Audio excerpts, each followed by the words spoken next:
Tapos na ang pagiging martir. Iniwan nila akong mamatay sa gitna ng unos habang sila'y nagpapakasasa sa pera at pawis ko. Ngayon, ang pintong ikinandado, nado niyo ang magiging simula ng inyong sariling pagkawasak. Akala niyo ba ay wala akong laban? Nagkakamali kayo. Handa na akong bawiin ang lahat ng ninakaw niyo sa akin. Handa na ba kayong mawalan? Sino na kaya ang tunay na may-ari ng tahanang ito? Huwag mo kaming idaan sa arte mo, Elena. Alam nating lahat na pinaplano mo lang ang pag-atake na yan para sirain ang pinakahihintay na bakasyon ng pamilya. Napaka-selfish mo. Ang boses ni Doña Pilar ay parang talim ng labaha na humiwa sa mahalumigmig na hangin sa loob ng maliit at masikip na silid. Nakatayo ang matanda sa may pintuan, suot ang kanyang mamahaling bestido na tila ba handa na sa isang marangyang pagtitipon habang ang kanyang mga mata ay puno ng pandidiri sa halip na awa. Sa ilalim ng malamlam na ilaw ng bombilya, si Elena ay nakaluhod sa malamig na semetomo. Ang kanyang mga daliri na puno ng mga bakas ng turok ng karayom ay mahigpit na nakakapit sa isang telang satin na kasing puti ng ulap. Ito ang huling gown na kailangang matapos para sa kanyang kliyente. Ang huling tahi na magbibigay ng sapat na pera para sa biyahe ni Marco patungong Boracay. Sa bawat pagpintig ng kanyang sinapupunan, tila may isang dambuhalang kamay na pumipiga sa kanyang buong pagkatao. Pakiramdam niya ay may mga bubog na gumagapang sa kanyang balakang, ngunit mas matindi ang hapdi ng bawat salitang lumalabas sa bibig ng kanyang biyenan. Marco, please, ang panubigan ko. Pumutok na. Pabulong na pagsamo ni Elena. Ang kanyang boses ay halos hindi na lumabas sa kanyang tuyot na lalamunan. Ang bawat hininga niya ay may kasamang panginginig. At ang kanyang pawis ay humahalo na sa luha na bumabagsak sa mamahaling tela na kanyang hinahawakan. Sa halip na dambahin ang asawa upang tulungan, tumalikod si Marco at hinarap ang kanyang maleta. Ang tunog ng pagsasara ng zipper ng kanyang bag ay tila isang pinal na hatol sa pandinig ni Elena. Kinuha ni Marco ang sobre ng pera na nasa ibabaw ng makinilya, ang perang pinagpuyatan ni Elena sa loob ng 3 buwan nang walang tulog. Elena, listen to mom, sabi ng doktor. Normal lang ang nararamdaman mo dahil malapit ka na manganak. Huwag kang masyadong paranoid. Sayang naman ang booking namin sa resort. Kung may iwan lang kami rito dahil lang sa hinala mo, sabi ni Marco nang hindi man lamang tumitingin sa kanyang asawa. Inayos niya ang kanyang kwelyo sa harap ng salamin, mas inaalala ang kanyang itsura kaysa sa asawang halos hindi na makahinga sa sahig. Magpahinga ka lang. Pagbalik namin, baka nandyan na si baby. Aling Rosa is just a shout away kung talagang hindi mo na kaya. Ang sakit na nararamdaman ni Elena sa kanyang katawan ay biglang naging manhid, napalitan ng isang malamig na kawalan ng pag-asa. Pinanood niya ang anino ng kanyang asawa na gumagalaw patungo sa pintuan. Ang bawat hakbang nito palayo ay tila isang mabigat na padyak sa kanyang durog na puso. Ang lalaking pinangakuan niyang mamahalin sa hirap at ginhawa, ang lalaking pinagalayan niya ng lahat ng kanyang kinita at pangarap, ay handa siyang iwan sa gitna ng panganib para lamang sa ilang araw na laro sa dalampasigan. Isang matalim na sakit muli ang dumaan sa kanyang puson, dahilan upang mabitawan niya ang hawak na gunting. Ang pagbagsak ng bakal sa semento ay lumikha ng isang tunog na nagpabaling sa atensyon ni Doña Pilar.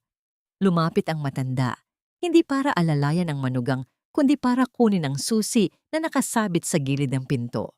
Tandaan mo ang utang na loob mo sa amin, Elena. Kung hindi dahil sa pamilya Alvarado, nanatili ka sanang nagtatahi ng mga basahan sa Quiapo.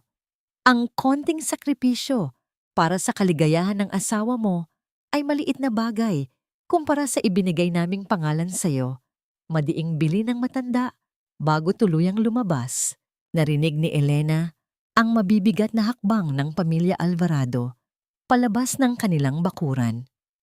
Ang tunog ng makina ng sasakyan na unti-unting lumalayo ay naging hudyat ng kanyang ganap na pag-iisa. Ngunit ang pinakamatinding dagok ay nang marinig niya ang mekanikal na pag-ikot ng susi sa loob ng trangka. Ang pagdikit ng bakal sa bakal, ang madiing pagkakandado ng pinto mula sa labas, ay naghatid ng isang mensaheng mas malinaw pa sa sikat ng araw. Siya ay isang bilanggo sa sarili niyang tahanan. Naiwan si Elena sa loob ng bahay na balot ng kadiliman habang ang ulan sa labas ay nagsisimulang humagupit sa bubong na yari sa yero. Ang bawat patak ng ulan ay tila isang mapang-uyam na tawa ng tadhana. Hinaplos niya ang kanyang tiyan, ang kanyang buong katawan ay nanginginig sa lamig at takot. Ang puting bestidong dapat sana ay simbolo ng bagong simula, para sa iba ay nakalatag na ngayon sa sahig, na dumihan ng dugo at luha ng isang inang tinalikuran ng lahat. Sa gitna ng katahimikang binabasag lamang ng kulog at kidlat, isang tanong ang paulit-ulit na umaling-aungaw sa isipan ni Elena.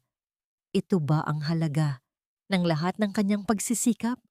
Ang mamatay na mag-isa sa likod ng pintong ikinandado ng mga taong itinuring niyang pamilya?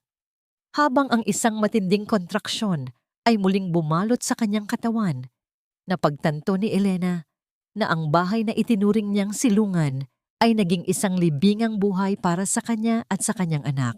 Ang bawat paghinga ni Elena ay tila isang pakikipagtuos sa kamatayan.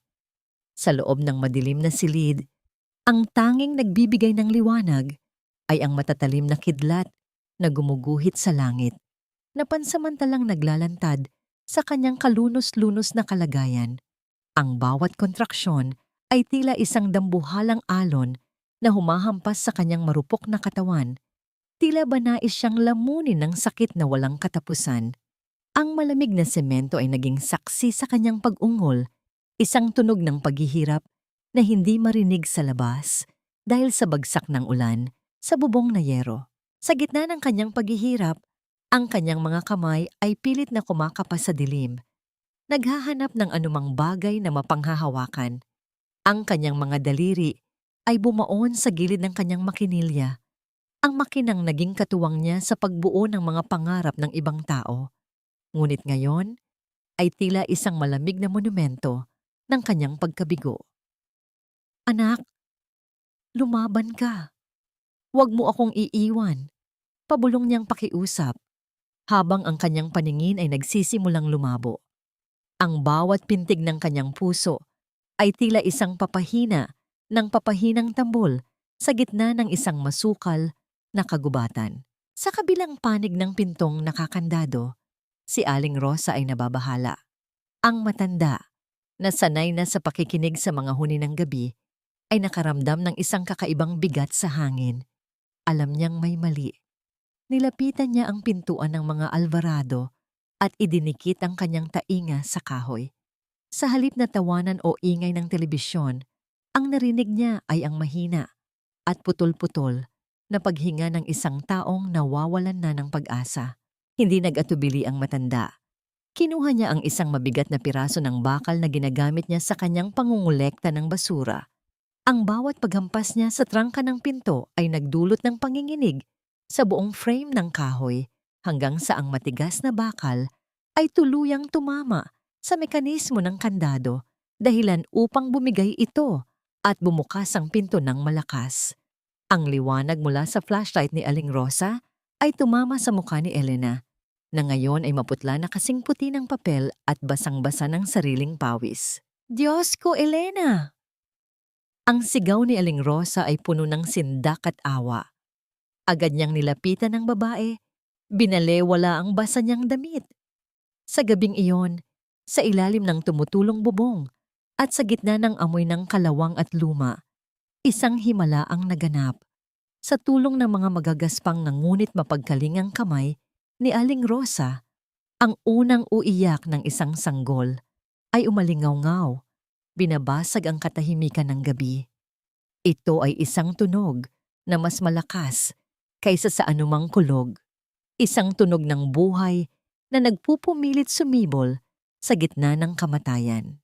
Pagkalipas ng ilang oras, Sa loob ng puti at malamig na pasilyo ng ospital ng pamahalaan, nakahiga si Elena. Ang amoy ng alkohol at gamot ay nagsilbing paalala na siya ay ligtas na. Ngunit ang bigat sa kanyang dibdib ay hindi pa rin naitataboy. Nakabalot sa isang kupas na kumot ang kanyang anak, mahimbing na natutulog sa kanyang tabi. Ang bawat maliit na paghinga ng sanggol ay tila isang dalisay na panalangin na nagpapatatag sa kanyang durog na puso. Pumasok si Aling Rosa na may dalang mainit na sabaw sa isang plastik na lalagyan. "Kailangan mong kumain, iha. Para sa inyong dalawa ng bata." Ang boses ng matanda ay banayad, tila isang haplos sa sugatang kaluluwa ni Elena. Tumingin si Elena sa kanyang anak, pagkatapos ay sa kanyang mga kamay na nanginginig pa rin. "Salamat po, Aling Rosa. Kung hindi dahil sa inyo." Hindi na niya natapos ang kanyang sasabihin dahil sa luhang muling pumatak sa kanyang pisngi.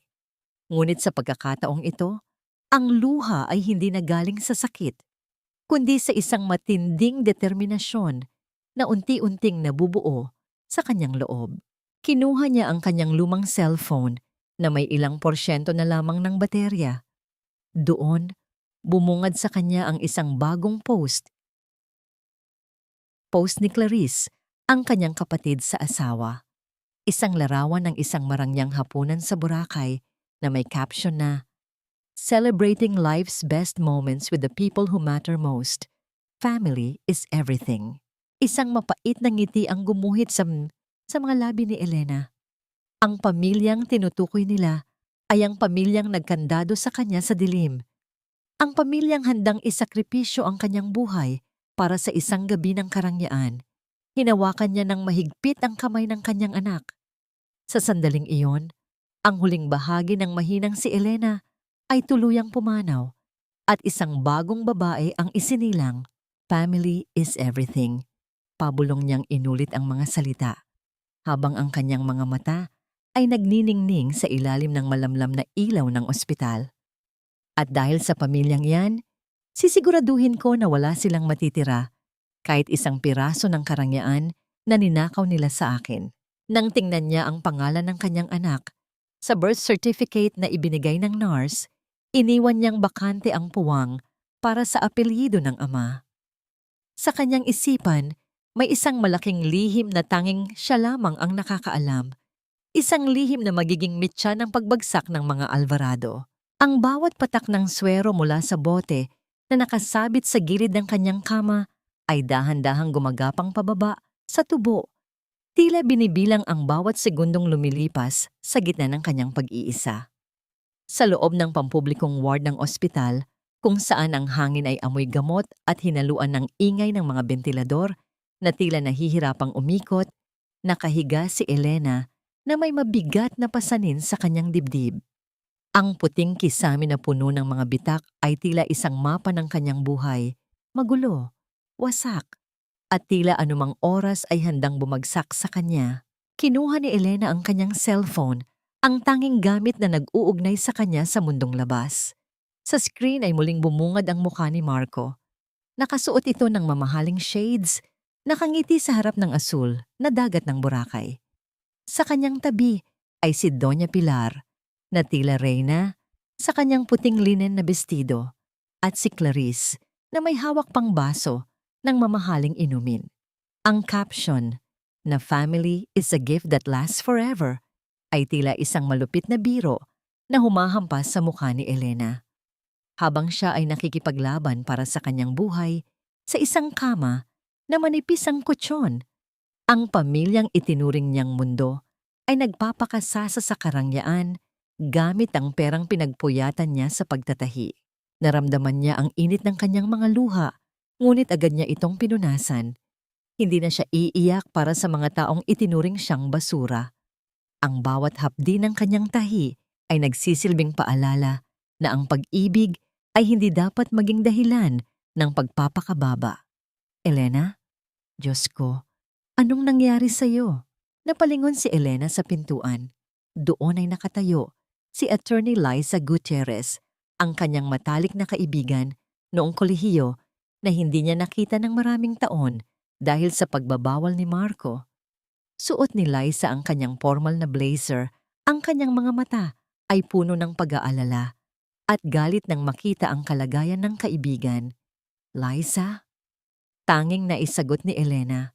Ang boses niya ay gumaralgal, ngunit pilit niyang pinatatag ang kanyang sarili. Lumapit si Liza at hinawakan ang kamay ni Elena. Nalaman ko kay Aling Rosa ang nangyari. Tinawagan niya ako gamit ang phone mo.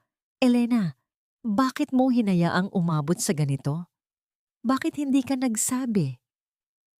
Akala ko, kung magtitiis ako, magbabago sila, Liza. Akala ko, sapat na ang pagiging mabuting asawa at manugang para mahalin nila ako. Pait na sagot ni Elena. Pero habang nakaluhod ako sa sahig at nagmamakaawa, ang tanging nakita ko sa mga mata nila ay ang pagnanais na mawala na ako. Umupo si Liza sa tabi niya at naglabas ng isang folder mula sa kanyang bag. Ang mukha nito ay naging seryoso, ang ekspresyong pamilyar sa isang abogado na handang sumabak sa giyera. Hindi lang yun ang dapat mong ipag-alala, Elena. Dahil alam kong may alam ka sa accounting, ipinakiusap ko kay Aling Rosa na kunin ang ilang papeles sa bahay niyo bago ito tuluyang ilak ng mga pulis para sa investigasyon ng sapilitang pagkakulong mo. Binuksan ni Liza ang folder at inilatag ang isang dokumento sa ibabaw ng kumot ni Elena. Marco has been very busy while you were sewing your life away, Elena. Ginamit niya ang pirma mo sa isang special power of attorney na hindi mo alam na pinirmahan mo.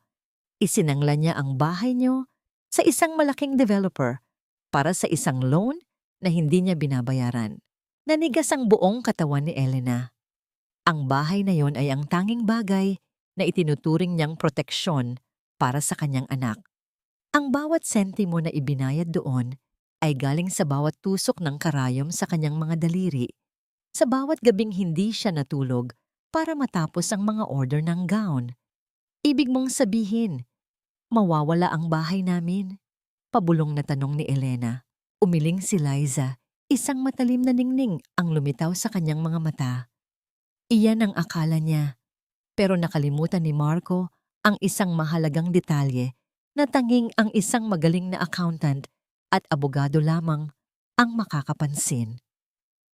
Ang property na yon ay nakarehistro bilang paraphernal property sa ilalim ng pangalan mo bago pa kayo ikasal dahil sa mana mo sa magulang mo na ipinambayad mo sa down payment. At ang pirma mo sa dokumentong ginamit niya, isang malinaw na palsipikasyon. Tumingin si Elena sa dokumento. Nakita niya ang kanyang pirma, isang pangalan na tila estranghero sa kanyang paningin. Sa sandaling iyon, ang takot ay napalitan ng isang malamig at kalkuladong galit. Anong kailangan nating gawin, Liza? Tanong ni Elena. Ang kanyang boses ay wala ng bakas ng panghihina. Kailangan nating patunayan ang pandarayan niya. Pero higit pa doon, Elena, kailangan mong magpasya. Kapag sinimulan nating ito, wala nang balikan. Mawawala sa kanila ang lahat. Ang pangalan, ang karangyaan, at ang kalayaang tinatamasa nila ngayon. Tiningnan ni Elena ang kanyang anak na mahimbing na natutulog, walang malay sa unos na parating. Pagkatapos ay muli niyang tiningnan ang screen ng kanyang phone kung saan nakita niya ang huling post ni Marco. Isang video kung saan sinasabi nitong balak nilang manatili sa Boracay ng isa pang linggo dahil deserve nila ang pahinga. Hindi lang ako ang sisira sa kanila, Liza, sabi ni Elena, habang ang kanyang mga daliri ay mariing nakakapit sa gilid ng kama hanggang sa mamuti ang kanyang mga kuko. Hahayaan ko silang sirain ang sarili nila. I want them to feel exactly what I felt, cold, alone and trapped behind a door that will never open for them again. Kinuha ni Liza ang isang piraso ng papel at ballpen. Then sign this, Elena. Ito ang magsisilbing unang hakbang para bawiin ang lahat ng sayo. Habang inilalapat ni Elena ang ballpen sa papel, isang kakaibang pakiramdam ang lumukob sa kanya. Ngunit sa kalagitnaan ng kanyang pagsusulat, biglang nag-vibrate ang kanyang phone. Isang unregistered number ang tumatawag. Sa pag-aakalang si Marco ito, sinagot niya ang tawag, ngunit ang boses sa kabilang linya ay hindi ang asawa niya. Hello, Elena. This is Diego Santillan. I believe we have a common enemy, and I have something you might want to see before you make your next move. Nabitawan ni Elena ang ballpen. Ang pangalan ni Diego Santillan ay hindi estranghero sa kanya. Siya ang lalaking siniraan ni Marco para makuha ang proyektong naging mitya ng kanilang yaman. Ang tanong ay, paano nalaman ni Diego ang numerong ito at anong katotohanan ang hawak niya na mas masahol pa sa pagtataksil ng kanyang asawa? Ang boses ni Diego Santillan sa kabilang linya ay parang isang kalmadong agos ng tubig sa gitna ng nagngangalit na bagyo. Hindi ito katulad ng boses ni Marco na laging puno ng pagmamadali at nakatagong iritasyon. Ang bawat salita ni Diego ay may bigat, may respeto, at may kakaibang lamig na tila ba binabasa niya ang bawat pahina ng lihim na buhay ni Elena. Hindi ako narito para dagdagan ang iyong pasanin, Elena. Pagpapatuloy ng lalaki. Narinig ni Elena ang mahinang paggalaw ng mga papel sa kabilang linya. Isang tunog na nagpapahiwatig ng pagiging abala nito sa isang opisina. Gusto ko lang malaman mo na ang proyektong ipinagmamalaki ni Marco, ang dahilan kung bakit pakiramdam niya ay hawak niya ang mundo, ay nakatayo sa isang pundasyon ng mga nakaw na ideya. At ang mga ideyang yon ay hindi sa kanya. Alam nating dalawa kung kanino galing ang mga plano at kalkulasyon na yon. Napahawak si Elena sa kanyang dibdib kung saan tila may isang luma at kalawangin na sugat ang muling pilit na binubuksan. Tama si Diego. 10 taon na ang nakalilipas bago pa siya tuluyang naging isang anino sa ilalim ng makinilya. Si Elena ang utak sa likod ng mga tagumpay ni Marco. Siya ang gumagawa ng mga budget plan. Siya ang nag-aanalisa ng mga market trend habang si Marco ay abala sa pakikipag-inuman sa mga kliyente. Tumingin si Elena sa dokumento. Nakita niya ang kanyang pirma, isang pangalan na tila estranghero sa kanyang paningin. Sa sandaling iyon, ang takot ay napalitan ng isang malamig at kalkuladong galit. Anong kailangan nating gawin, Liza? Tanong ni Elena. Ang kanyang boses ay wala ng bakas ng panghihina. Nang maibaba niya ang telepono, ang katahimikan ng ward ay tila naging isang malawak na espasyo kung saan nagsimulang maglaro ang kanyang mga alaala. Tila bumalik ang kanyang gunita sa unang taon ng kanilang pagsasama. Naalala niya ang araw nang pilitin siya ni Doña Pilar na isanla ang tanging alahas na pamana ng kanyang namayapang ina. Isang pares ng gintong hikaw. Ang tunay na asawa ay marunong magsakripisyo para sa dangal ng kanyang asawa, Elena. Ang malambing ngunit nakakalason na boses ni Doña Pilar ay tila naririnig pa rin niya sa kanyang taingaa. Ano ba naman ang isang pares ng hikaw kumpara sa karir ni Marco? Isipin mo ang utang na loob mo sa amin dahil tinanggap ka namin sa pamilyang ito. Sa kabila ng iyong pinagmulan, doon nagsimula ang lahat. Ang bawat sakripisyo ay naging isang obligasyon. Ang bawat pagpaparaya ay naging isang kadena. Inisip ni Elena na ang pagtitiis ay isang sining ng pagmamahal, ngunit ngayon, sa harap ng katotohanang handa siyang iwanang mamatay ng mga taong ito, napagtanto niyang ang pagtitiis ay isa palang dahan-dahang pagpapakamatay. Elena, are you okay? Tanong ni Liza, na nakatitig sa kanya ng may pag-aalala. Ang abogado ay nakapansin sa panginginig ng mga balikat ni Elena. I'm fine, Liza. Mas malinaw na ang lahat ngayon, sagot ni Elena. Kinuha niya ang folder mula sa ibabaw ng kumot. Sa bawat dokumentong kanyang binabasa, tila ba nagtatagpi-tagpi ang isang malaking balangkas ng panlilinlang. Hindi lamang pala bahay ang isinangla ni Marco. Ginamit din nito ang pangalan ni Elena para maging garantor sa mga utang na hindi niya kailanman nalaman. Alam mo, Liza, nung bata ako, akala ko ang pinakamahirap na tahiin ay ang telang seda dahil madulas at madaling masira. sabi ni Elena habang hinahaplos ang pisngi ng kanyang sanggol. Pero mali pala ako. Ang pinakamahirap palang tahiin ay ang isang buhay na sadyang ginupit-gupit ng mga taong pinagkatiwalaan mo. Pero kahit gaano pa karaming retaso ang itinira nila, gagawa ako ng isang bagong damit. At sa pagkakataong ito, hindi na ito para sa kanila. Kinuha ni Elena ang isang maliit na notebook na lagi niyang dala sa kanyang sewing kit. Sa loob nito ay nakatago ang mga listahan ng bawat sentimong ibinigay niya kay Marco sa loob ng 10 taon. Lahat ng petsa, lahat ng halaga, at lahat ng dahilan. Mula sa pambayad sa kuryente hanggang sa puhunan na nilustay lamang ni Marco sa sugal at bisyo. Liza, may itatanong ako sa iyo bilang abogado. Ang boses ni Elena ay naging malamig at seryoso. Kung mapatunayan nating ang perang ginamit ni Marco para sa kanyang mga huling investment ay galing sa ilegal na paggamit ng aking pangalan at ari-arian, maaari ko bang bawiin ang lahat ng tubo at interes ni iyon? Ngumiti si Liza, isang ngiti na puno ng paghanga. Hindi lang bawi, Elena.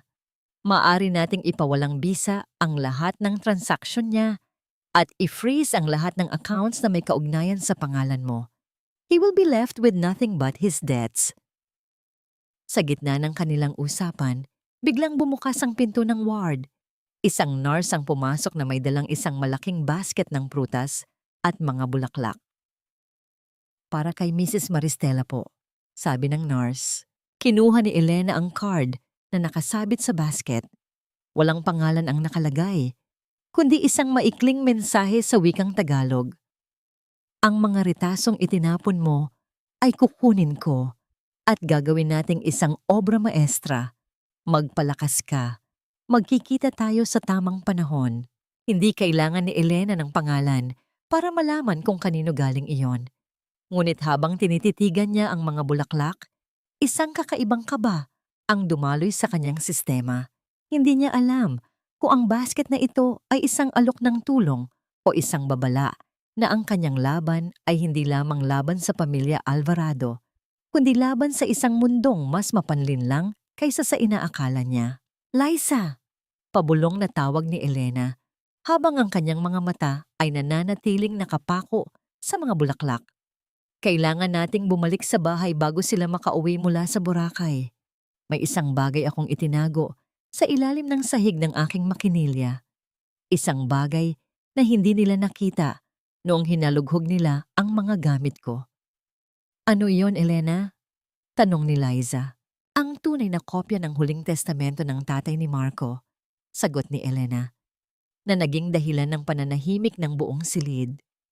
Ang testamentong nagsasabing, ang lahat ng yaman ng mga Alvarado ay mawawala sa kanila sa oras na mapatunayan nilang itinuring nilang basura ang babaeng nagligtas sa kanilang dangal. Ang bawat hakbang ni Elena palabas ng ospital ay tila isang paglalakad sa ibabaw ng mga bubog. Bagamat may suporta ng saklay at alalay ni Liza, ang tunay na hapdi ay hindi nanggagaling sa kanyang mga tahi, kundi sa bawat hanging dumadampi sa kanyang balat. Ang hangin ng kalayaan na matagal niyang kinalimutan. Sa kanyang bisig, ang kanyang anak ay natutulog ng mahimbing, balot ng isang kulay asul na pranela, tila walang kamalay-malay na ang mundong kanyang ginagalawan ay puno ng mga patibong. Sigurado ka ba rito, Elena? Maari tayong dumiretso sa apartment ko. Hindi mo kailangang bumalik sa impyernong yon. Pag-aalala ni Liza habang inaalalayan si Elena sa loob ng sasakyan. Ang tunog ng pagsasara ng pinto ng kotse ay nagdulot ng isang panandaliang katahimikan na tila hinihiwalay sila sa ingay at gulo ng kalsada ng Maynila. Kailangan kong gawin ito, Liza. Ang bahay na yon ay binuo ko mula sa bawat patak ng pawis ko. Hindi ko hahayaang ang mga alaala ng aking paghihirap ay manatili sa ilalim ng kontrol nila. Seryosong sagot ni Elena. Tumingin siya sa bintana. Pinagmamasdan ang mga gusaling mabilis na naglalaho sa kanyang paningin. At kailangan ko ang dokumentong iyon. Iyon ang tanging susi para mabuwag ang maskara ni Doña Pilar. Pagdating nila sa tapat ng bahay ng mga Alvarado, Ang pamilyar na amoy ng basa at lumang semento ay sumalubong sa kanila. Ang pinto, na dati matibay na ikinandado laban sa kanya, ay ngayon ay bahagyang nakabukas pa rin mula nang puwersahin itong buksan ni Aling Rosa. Ang pagpasok ni Elena sa loob ng silid kung saan siya iniwang nag-iisa ay tila isang pagbabalik sa isang masamang panaginip. Ang kanyang makinilya ay nanatili sa gitna ng silid, tila isang tahimik na bantay sa lahat ng kanyang mga hinagpis. Ang telang puti na kanyang tinatahi noong gabi ng kanyang paghihirap ay nakakalat pa rin sa sahig, marumi at may mga tuyong mantsa ng dugo. Dito ko itinago. Pabulong ni Elena. Ibinigay niya ang sanggol kay Liza at dahan-dahang lumuhod sa harap ng makinilya. Ang kanyang mga daliri ay nanginginig habang kinakapa ang ilalim ng mabigat na bakal na pundasyon ng makina. Sa isang maliit na siwang na sadyang ginawa para sa mga gamit sa pananahi, may isang nakatuping papel na balot ng plastik. Nang mailabas niya ang dokumento, tila tumigil ang pag-ikot ng mundo para kay Elena. Ito ang huling testamento ni Don Teodoro, ang ama ni Marco. Isang lalaking tahimik ngunit may matalas na paningin na bago mamatay ay nakakita sa tunay na kulay ng kanyang sariling asawa at anak. Liza, basahin mo ito, sabi ni Elena, ibinibigay ang papel sa kaibigan. Habang binabasa ni Liza ang bawat kataga, ang kanyang mga mata ay lumaki sa gulat. Elena, hindi lang pala ito tungkol sa bahay.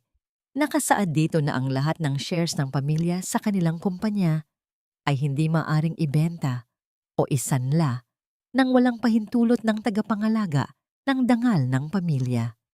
At ayon sa description ni Don Teodoro, ang tagapangalagang iyon ay hindi si Doña Pilar, kundi ang asawa ng kanyang panganay na anak na mapapatunayang nanatiling tapat sa kabila ng lahat. Ibig sabihin, wala silang kapangyarihang galawin ang mga investment na ipinagmamalaki ni Marco ngayon. Pagpapatuloy ni Elena, isang matalim na ningning ang lumitaw sa kanyang mga mata. Lahat ng ginawa ni Marco, ang pangungutang gamit ang kumpanya, ang pagbebenta ng mga asset, ay illegal dahil wala ang pirma ko. Isang golden moment ang namayani sa silid ng haplusin ni Elena ang kanyang makinilya. Hindi na ito isang kasangkapan ng kanyang pagkaalipin. Ngayon, ito na ang altar ng kanyang katarungan. Ang bawat pagod at sakit na ibinaon niya sa makinang ito ay magbubunga na ng isang katotohanang dudurog sa mga albarado. Subalit, sa gitna ng kanilang tagumpay, isang anino ang humarang sa pintuan. Ang liwanag ng araw na pumapasok sa silid ay biglang natakpan ng isang matangkad na figura. Magandang hapon, Elena. Akala ko ba ay nasa ospital ka pa? Ang malamig na boses na yon ay nagpatahimik sa buong paligid. Hindi si Marco ang nakatayo sa pinto, kundi si Diego Santillan. Nakasuot ito ng isang itim na polo. Ang kanyang mga mata ay nakatuon sa papel na hawak ni Liza. Ang kanyang presensya ay nagdala ng isang kakaibang bigat sa hangin, isang timpla ng pag-asa at panganib. Paano niyo nalaman na nandito kami, Mr. Santillan? Matapang na tanong ni Liza, habang pilit na itinatago ang dokumento sa kanyang likuran. Ngumiti ng bahagya si Diego, ngunit ang kanyang mga mata ay nanatiling seryoso. May mga mata ako sa bawat sulok ng lungsod na ito, Attorney Gutierrez, at narito ako para paalalahanan si Elena. Ang dokumentong hawak niyo ay isang armas, ngunit sa maling kamay, maaari itong maging mitya ng inyong kapahamakan. Alam ni Doña Pilar ang tungkol sa testamentong iyon at kaya kanya iniwanang mamatay noong gabing iyon ay dahil akala niya ay kasama ninyong mawawala ng anak mo ang katotohanan iyan. Nanigas ang puso ni Elena. Ang akala niyang pag-iwan sa kanya dahil sa bakasyon ay may mas malalim at mas madilim palang dahilan. Ang kanyang buhay at ang buhay ng kanyang anak ay itinuring na lamang na mga balakid na dapat alisin. Anong gusto mong mangyari, Diego? Tanong ni Elena. Sa unang pagkakataon, ay tinawag niya ang lalaki sa unang pangalan nito. Lumapit si Diego at tumigil sa harap ni Elena. Ang amoy ng kanyang mamahaling pabango ay humalo sa amoy ng alikabok sa silid. Gusto kong tulungan kang wasakin sila. Pero sa isang kondisyon, ang testamentong yan ay mananatili sa pangangalaga ko hanggang sa araw ng pagbabalik ni Marco mula sa Boracay. Dahil sa sandaling malaman nilang hawak mo yan, hindi lang kandado ang haharapin mo. Haharap ka sa isang pamilyang handang pumatay para sa kanilang yaman. Inabot ni Diego ang kanyang kamay, naghihintay ng sagot. Si Elena ay napatingin kay Liza pagkatapos ay sa kanyang anak. Ang tiwala ay isang marangyang bagay na hindi na niya kayang ibigay ng basta-basta. Sino nga ba talaga si Diego Santillan? Isang tagapagligtas o isang lobo na naghihintay lamang ng tamang pagkakataon para sakmalin ang lahat ng natitira sa kanya? Look, Elena, I got you a souvenir. Pasalubong para sa matiisin kong asawa. Ang boses ni Marco ay puno ng isang pekeng sigla na tila ba walang nangyaring masama sa nakalipas na mga araw. Inihagis niya ang isang plastic na supot sa ibabaw ng mesa kung saan nakalagay ang isang mumurahing t-shirt na may tatak ng Boracay, isang bagay na halatang binili lamang sa isang tabi sa huling sandali. Ang bawat salita niya ay tila isang sampal sa mukha ni Elena, lalo na't ang lalaking ito ay kararating lamang mula sa isang marangyang bakasyon habang ang kanyang asawa ay nakipaglaban sa kamatayan sa gitna ng unos. Ang pagdating ng mga Alvarado ay tila isang maruming anino na muling lumukob sa buong tahanan. Ang tunog ng mga maleta na kinakaladkad sa sahig at ang malakas na pagbukas ng mga pinto ay nagpadama kay Elena ng isang pamilyar na bigat sa kanyang dibdib. Sa kanyang bisig, ang kanyang sanggol ay bahagyang gumalaw. Tila nararamdaman ng tensyon na bumabalot sa paligid.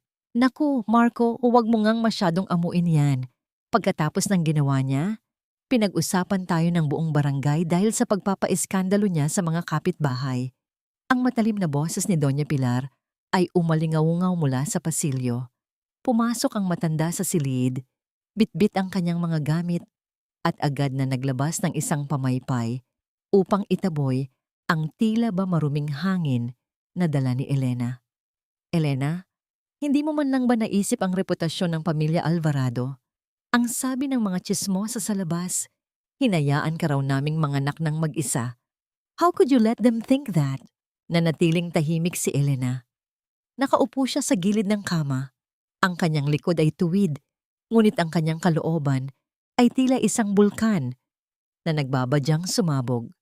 Pinagmasdan niya ang kanyang biyenan, ang matandang babaeng ito, na mas inaalala ang sasabihin ng ibang tao kaysa sa buhay ng sarili niyang apo. Sorry po, ma. Hindi ko po sinasadyang mapahiya kayo. Pabulong na sagot ni Elena. Ito ang linyang inaasahan nila, ang boses ng isang babaeng sunod-sunuran.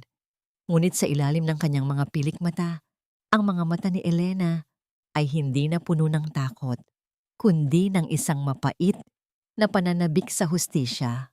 Lumapit si Marco at pilit na hinawakan ang balikat ni Elena. Ang amoy ng alak at dagat ay nanatili pa rin sa kanyang damit. Listen, Hon. Let's forget what happened, okay? Masyado lang tayong naging emosyonal. By the way, kumusta ang baby? Lalaki ba? Sana naman ay kamukha ko para hindi sayang ang genes ng mga Alvarado. Hindi man lamang tinignan ni Marco ang mukha ng sanggol ng malapitan. Mas inuna pa niyang suriin ang kanyang cellphone para sa mga updates at sa kanyang real estate deals. Ang kawalan ng interes ng ama sa sarili nitong anak ay tila isang huling piraso ng ebidensya na kailangan ni Elena para tuluyang bitawan ang anumang natitirang pag-ibig sa lalaking ito. Ang baby, siya si Gabriel, sabi ni Elena. Ang kanyang boses ay malamig at walang emosyon. Gabriel, ang pangit naman. Sounds so common. Dapat something sophisticated like Marco Jr. o di kaya'y Maximilian.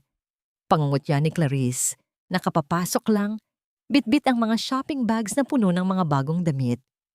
Anyway, Elena, pakiayos naman ang mga gamit namin sa labas. I'm so tired from the flight, and I need my room to be spotless. Pakilaban na rin itong mga beachwear namin, baka mamaho. Ang bawat utos ni Clarice ay tila mga latigo na humahampas sa dangal ni Elena. Ngunit sa pagkakataong ito, tumayo si Elena ng dahan-dahan. Ang hapdi ng kanyang mga tahi ay naramdaman niya, ngunit mas matindi ang lakas na nanggagaling sa dokumentong itinatago niya sa ilalim ng kutsyon. Sige Clarice, gagawin ko, sagot ni Elena. Paglabas ni Clarice at Doña Pilar, naiwan si Marco sa loob. Kinuha ni Elena ang kanyang cellphone at pasimpleng tiningnan ang isang mensahe mula sa isang hindi kilalang numero. Isang maikling mensahe sa Taglish na nagpadama sa kanya ng isang kakaibang seguridad. I'm watching. Don't let them break you. The stage is almost set. Alam ni Elena na si Diego Santillan iyon, habang si Marco ay abalang nagkukwento tungkol sa isang ibig investor na makakatagpo niya sa susunod na araw. Hindi niya alam na ang bawat hakbang na ginagawa niya ay binabantayan na ng isang taong mas makapangyarihan sa kanya.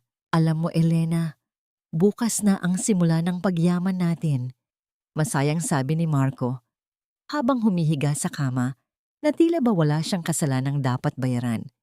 May kikitain akong kliyente, isang malaking isda. Kapag nakuha ko ang tiwala niya, baka makabili na tayo ng bagong kotse. You'll see, magiging proud ka rin sa akin.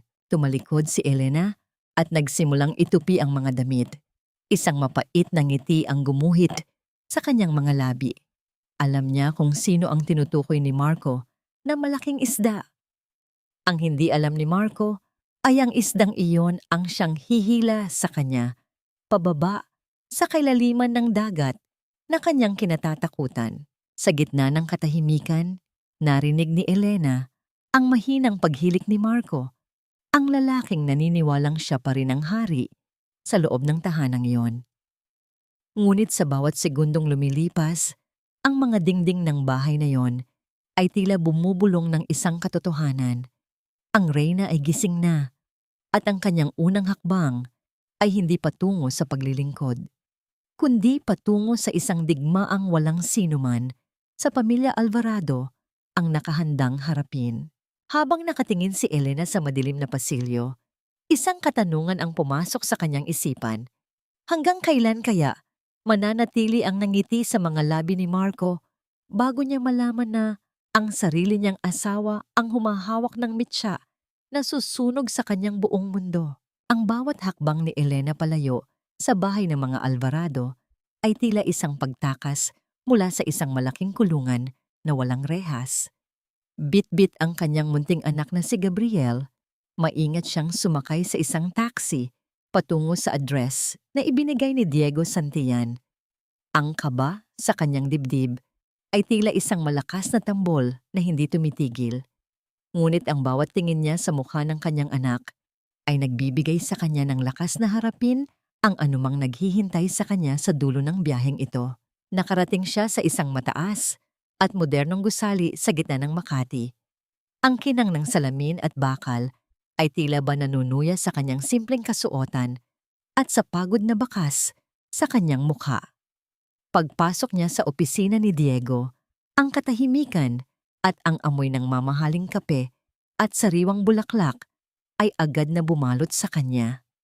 Hindi ito katulad ng ingay at gulo sa kanilang bahay sa Quiapo. Dito, ang bawat galaw ay may kaayusan, ang bawat salita ay may halaga. Nakatayo si Diego malapit sa bintana, pinagmamasdan ang naglalakihang mga gusali sa labas. Nang makita niya si Elena, isang tipid na ngiti ang sumilay sa kanyang mga labi. Ang kanyang mga mata ay walang bakas ng panghuhusga, kundi isang malalim na paghanga na hindi kailanman naramdaman ni Elena mula kay Marco. Salamat sa pagpunta, Elena. Alam kong hindi madali para sa iyo ang lumabas ng ganito. Ang boses ni Diego ay baritono at puno ng katiyakan. Inanyayahan niya si Elena na maupo sa isang malambot na sofa. Inilabas ni Elena ang kanyang maliit na notebook, ang ledger ng lahat ng kasalanan at utang ni Marco. Ito ang lahat ng ebidensya na nakolekta ko, Mr. Santillan. Ang mga petsa, ang mga pekeng pirma, at ang mga halagang kinuha niya sa akin sa loob ng 10 taon. Lahat iyan ay patunay na ang yaman na ipinagmamalaki niya ay itinayo sa aking paghihirap.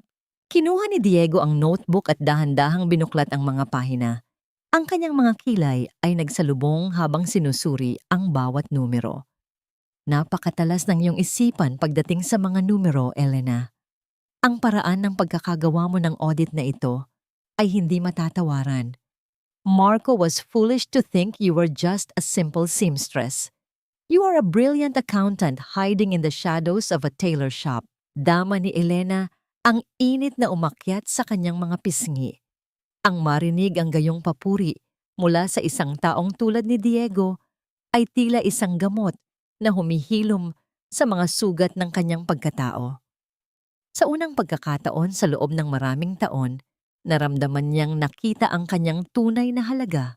Habang nag-uusap sila, aksidenteng nahulog ang isang maliit na aspile mula sa sewing kit na dala ni Elena. Bago pa man siya makakilos para kunin ito, mabilis na yumuko si Diego at pinulot ang maliit na bakal. Inabot niya ito kay Elena nang may pag-iingat. Ang kanilang mga daliri ay panandaliang nagdikit, isang haplos na nagpadala ng kuryente sa buong katawan ni Elena. Huwag mong hahayaang mahulog ang mga gamit mo, Elena. Ang bawat piraso ng iyong pagkatao, kahit gaano pa kaliit, ay may halaga. Sabi ni Diego, ang kanyang mga mata ay nakatitig ng diretso sa kanya. Ang golden moment na yon ay tila nagpabagal sa pag-ikot ng mundo. Ito ay isang simpleng kilos, ngunit para kay Elena, ito ay isang deklarasyon ng paggalang na matagal na niyang ipinagkakait sa sarili. Ngunit ang katahimikan ng sandaling iyon ay agad na nabasag nang maging seryoso muli ang mukha ni Diego. Elena, kailangan mong malaman ang totoong plano ni Marco. Hindi lang ang bahay ang balak niyang kunin sa'yo. Nakipag-ayos na siya sa isang dummy buyer. Balak niyang ibenta ang property sa susunod na linggo, kunin ang pera, at lumipad patungong Singapore kasama ang kanyang ina at si Clarice. Nanigas ang puso ni Elena. Paano naman ako? Paano ang anak ko? Lumapit si Diego at lalong pinaliit ang distansya sa pagitan nila. Ang plano niya ay iwanan ka sa isang paupahang silid sa Cavite. Kasama ang pangakong susunod siya, ngunit ang totoo ay wala na siyang balak bumalik. He wants to wipe his slate clean by erasing you from his life. Ang galit na kanina pa pinipigilan ni Elena ay tila isang dagat na nagsisimulang humampas sa dalampasigan. Kailanman ay hindi ko hiniling na maging malupit, Mr. Santillan. Ngunit kung ang huling piraso ng bubong sa itaas ng ulo ng anak ko ay balak niyang itapon para sa kanyang kaligayahan, wala na akong ititira para sa kanya. Iyon ang gusto kong marinig, sabi ni Diego, sabay abot ng isang dokumento. Ito ay isang kasunduan sa pagitan natin. Tutulungan kita sa legal na aspeto at sa pag-freeze ng mga assets niya. In return, I want you to be the lead consultant for my next project. I need your mind, Elena, not your silence. Habang tinititigan ni Elena ang dokumento, isang kakaibang liwanag ang lumitaw sa kanyang mga mata.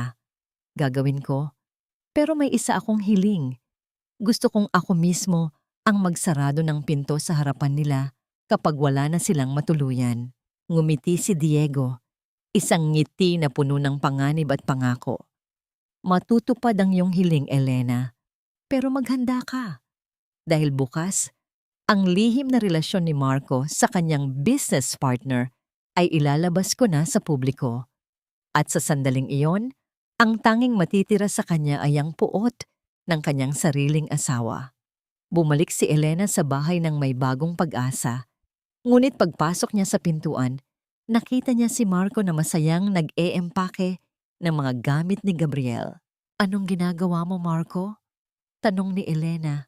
Ang kanyang boses ay nanginginig sa kaba.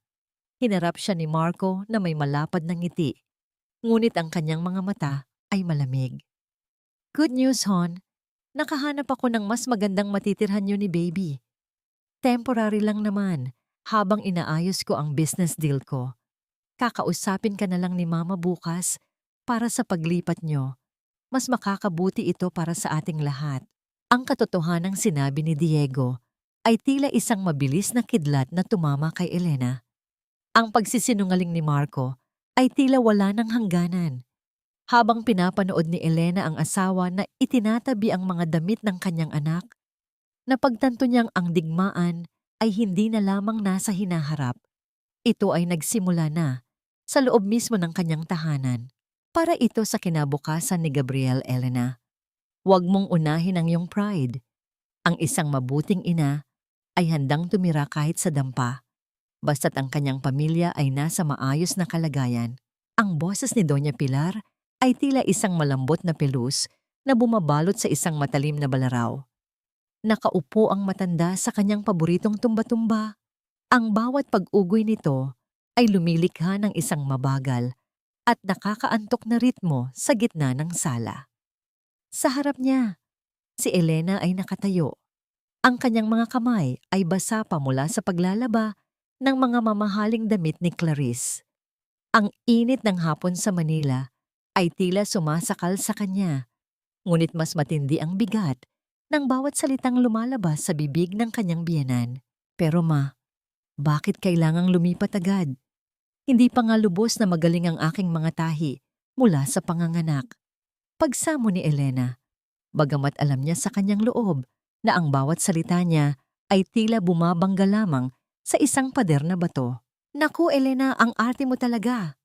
Singal ni Clarice habang abala sa pagpipinta ng kanyang mga kuko.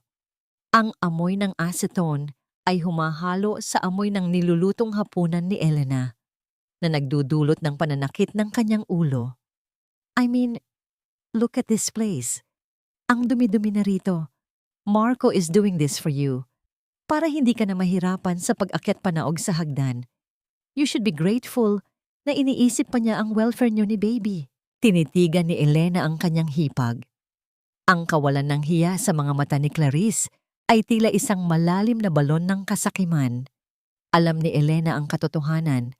Ang welfare na sinasabi nila ay ang pagtatapon sa kanya sa isang liblib na lugar upang hindi siya maging hadlang sa kanilang pagtakas. Sa loob ng kanyang silid, habang nag-aayos ng mga gamit ni Gabriel, naramdaman ni Elena ang panginginig ng kanyang mga tuhod. Ang bawat lampin na kanyang itinatabi ay tila isang piraso ng kanyang buhay na unti-unting binabaklas. Ngunit sa ilalim ng isang tumpok ng mga lumang damit, nadama ng kanyang mga daliri ang isang matigas na bagay, isang sobre. Nang buksan niya ito, tila tumigil ang pag-ikot ng mundo. 3 tiket ng eroplano patungong Singapore. Marco Alvarado, Pilar Alvarado, Clarice Alvarado, at ang petsa ng paglipad sa makalawa na. Walang pangalan ni Elena, walang pangalan ni Gabriel. Isang mapait na pait ang umakyat sa kanyang lalamunan na tila ba uminom siya ng lason. Ang bawat hininga niya ay naging isang pakikipaglaban. Ang tunog ng kanyang sariling pagtibok ng puso ay tila isang mabilis na takbo ng mga paa na tumatakas mula sa isang naglalagablab na apoy. Ang katotohanang nakasulat sa mga papel na yon ay mas masakit pa kaysa sa anumang sampal na natanggap niya sa kanyang buhay. Elena, ang kape ko, bakit wala pa rito? Sigaw ni Marco mula sa sala. Dahan-dahang itinago ni Elena ang mga tiket sa loob ng kanyang damit, malapit sa kanyang puso. Ang lamig ng papel ay tila humihigop sa init ng kanyang balat. Lumabas siya ng silid, ang kanyang mukha ay isang maska ng pagkamatigas. Ito na, Marco, sabi ni Elena habang inilalapag ang tasa sa mesa. Ang kalansing ng seramika sa ibabaw ng kahoy ay tila isang hudyat ng simula ng katapusan. Good. Mag-ayos ka na ng lahat ng mahahalagang gamit mo, Elena.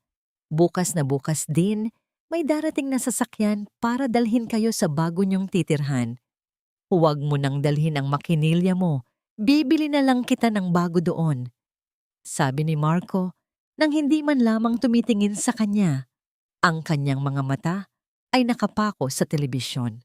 Isang golden moment ang naganap nang lumapit si Elena kay Marco at dahan-dahang hinaplos ang balikat nito. Salamat, Marco. Salamat sa lahat ng pag-aalaga mo sa amin ni Gabriel. Hindi naramdaman ni Marco ang panginginig ng kamay ni Elena. Hindi niya nakita ang apoy na nagniningas sa mga mata ng kanyang asawa. Ang akala niya ay ang kanyang asawa ay ang dati pa ring Ellen ng martir, ang babaeng laging tumatango sa bawat utos niya. Nang gabing iyon, habang ang buong bahay ay balot na ng katahimikan at ang tanging naririnig ay ang mahinang paghilik ni Marco, kinuha ni Elena ang kanyang cellphone. Sa dilim ng silid, ang liwanag ng screen ay tila isang parola sa gitna ng karagatan. Isinulat niya ang isang mensahe para kay Attorney Liza at Diego Santillan. Nahanap ko na ang mga tiket. Sa makalawa na ang pagtakas nila. Handa na ako. Ipatupad na natin ang lahat. Ang sagot ni Diego ay mabilis at maikli. Hihintayin kita sa labas ng gate niyo mamayang madaling araw. Dalhin mo lang ang bata at ang dokumento. Iwan mo na ang lahat ng masakit na alaala sa loob ng bahay na yan. Habang pinagmamasdan ni Elena ang kanyang anak, isang tanong ang gumitla sa kanyang isipan. Kapag nagising ba ang mga Alvarado sa umaga at natuklasang ang nakalak na pinto ay sa kanila na nakaharap, magagawa pa kaya nilang ngumiti tulad ng nasa kanilang mga larawan? Ang paghihiganti ni Elena ay hindi sa pamamagitan ng dahas, kundi sa pamamagitan ng pagbawi sa lahat ng bagay na kailanman ay hindi naman naging karapat-dapat para sa kanila. Ang bawat dahan-dahang paghakbang ni Elena sa madilim na pasilyo ay tila isang pakikipagpatintero sa sarili niyang anino. Sa kanyang kaliwang bisig, mahigpit ang kapit niya kay Gabriel na tila ba ang init ng katawan ng sanggol ang tanging nagpapanatili sa kanyang katinuan. Ang sahig na gawa sa lumang kahoy ay naglalabas ng mahinang ungol sa bawat bigat ng kanyang paa, isang tunog na tila nagbababala sa mga natutulog sa loob ng mga silid. Ngunit sa pagkakataong ito, hindi takot ang nangingibabaw sa kanya, kundi isang malamig na determinasyon. Tumigil siya sa tapat ng kanyang makinilya sa huling pagkakataon, sa ilalim ng malamlam na liwanag ng buwan na sumisilip sa bintana. Ang bakal na makina ay tila isang matandang kaibigan na nagpapaalam. Dahan-dahang inalis ni Elena na ang kanyang singsing sa kasal, ang gintong nagpaalala sa kanya ng 10 taon ng pagtitiis at panlilinlang at ipinatong ito sa ibabaw ng makina. Ang bahagyang pagtama ng metal sa bakal ay hindi lumikha ng ingay, kundi isang matalim na hudyat ng kanyang ganap na paglaya. Paalam, Marco. Paalam sa kulungang itinuring kong tahanan. Pabulong niyang sambit. Ang boses ay kasing halumigmig ng hamog sa labas. Paglabas niya ng gate, ang malamig na hangin ng madaling araw ay sumalubong sa kanyang mukha. Doon, sa kabilang panig ng kalsada, nakatayo ang isang itim na sasakyan. Ang mahinang usok na lumalabas mula sa tambutso ay tila isang buhay na nilalang sa gitna ng katahimikan ng Quiapo. Bumukas ang pinto at lumabas si Diego Santillan. Suot ang kanyang madilim na overcoat, ang kanyang mga mata ay puno ng pag-aalala na agad napalitan ng relief nang makita si Elena. Akala ko ay hindi ka na makakalabas. Ang baritono ni Diego ay tila isang mainit na kumot sa gitna ng ginaw. Kinuha niya ang maliit na bag ni Elena at inalalayan itong makasakay. Ang bawat galaw ni Diego ay puno ng ingat. Tila ba isa siyang mamahalin at marupok na obra maestra na ayaw niyang mabasag. Ready na ako, Diego. Wala na akong babalikan pa roon. Sagot ni Elena habang isinasara ang pinto ng sasakyan. Ang paglapat ng pinto ay naghatid ng isang pinal na katahimikan. Inihihiwalay sila sa mundong puno ng puot ng mga Alvarado. Sa loob ng opisina ni Diego, pagkalipas ng ilang oras, kasama si Attorney Liza, Sinimulan na nila ang quiet execution. Ang bawat pirma ni Elena sa mga dokumento ay tila mga bala na handang tumama sa target.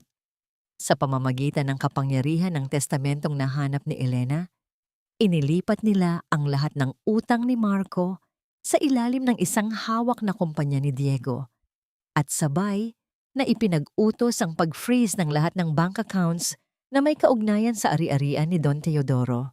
In a few hours, Marco will realize that his credit cards are as useless as his promises, sabi ni Liza habang mabilis na nagtitipa sa kanyang laptop.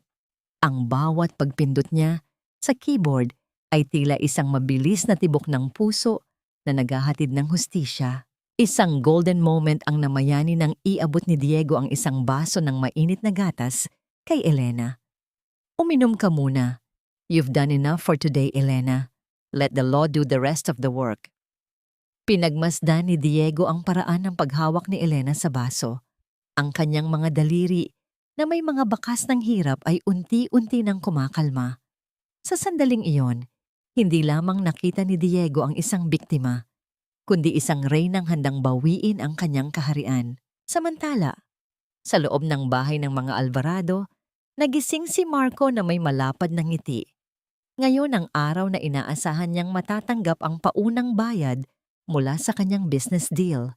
Kinuha niya ang kanyang phone para tignan ang kanyang account balance, ngunit ang bumungad sa kanya ay isang mensahe mula sa bangko. Account access restricted. Please coordinate with your branch manager. Ano to? Baka system error lang. Iritadong bulong ni Marco. Tinawagan niya ang customer service, ngunit habang hinihintay ang sagot, narinig niya ang malakas na sigaw ni Clarice mula sa kabilang silid. Kuya, bakit declined ang card ko sa online booking? Kailangan nating bayaran yung extra baggage para sa Singapore. Patakbong pumasok si Clarice. Ang muka ay puno ng taranta. Pumasok din si Doña Pilar. Hawak ang kanyang dibdib. Marco, anong nangyayari? Ang kuryente at tubig natin. May notice na raw ng disconnection. Akala ko ba ay binayaran mo na ang lahat? Ang bawat katanungan ng kanyang pamilya ay tila mga mabibigat na bato na dumadagan sa balikat ni Marco. Ang katahimikan sa loob ng bahay ay biglang napalitan ng isang nakabibinging tensyon. Hindi alam ni Marco na sa bawat segundong lumilipas, ang kanyang marangyang buhay ay tila isang kastilyong buhangin na unti-unting tinatangay ng malakas na alon ng katotohanan. Nasaan si Elena? Biglang sigaw ni Marco. Elena, halika rito. Nasaan ang mga records na itinago mo? Tumakbo si Marco patungo sa silid ni Elena. Ngunit ang bumungad sa kanya ay ang isang bakanting kama at ang makinilyang wala nang tinatahing pangarap. Doon, sa ibabaw ng bakal, nakita niya ang kumikinang na singsing sa kasal. Isang malamig na kilabot ang gumapang sa kanyang likuran nang mapagtanto niyang ang pintong, akala niya ay siya ang may hawak ng susi, ay tuluyan ng isinara ni Elena mula sa labas. At sa pagkakataong ito, wala nang anumang halaga ng pera ang makakapagpabukas nito. Pata! Kuya, you have to do something. Hindi pwedeng ganito. My friends are waiting for me sa BGC at kailangan kong bayaran yung reservation fee. Ang boses ni Clarice ay tumitili sa loob ng sala, tila isang sirang plaka na hindi tumitigil sa pag-ikot. Sa gitna ng dilim, dahil pinutulan na sila ng kuryente, ang tanging nagbibigay ng liwanag ay ang mga kandilang unti-unti nang nauubos. Ang marangyang bahay ng mga Alvarado na dati puno ng yabang ay ngayon ay tila isang malaking kabaong nagawa sa semento.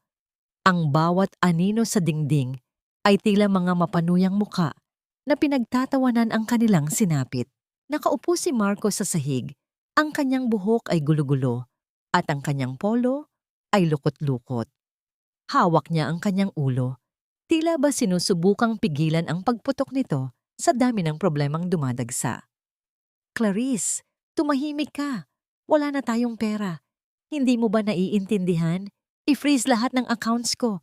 Kahit ang credit cards ni Mama, wala ring silbi. Pero kuya, paano yung bag ko?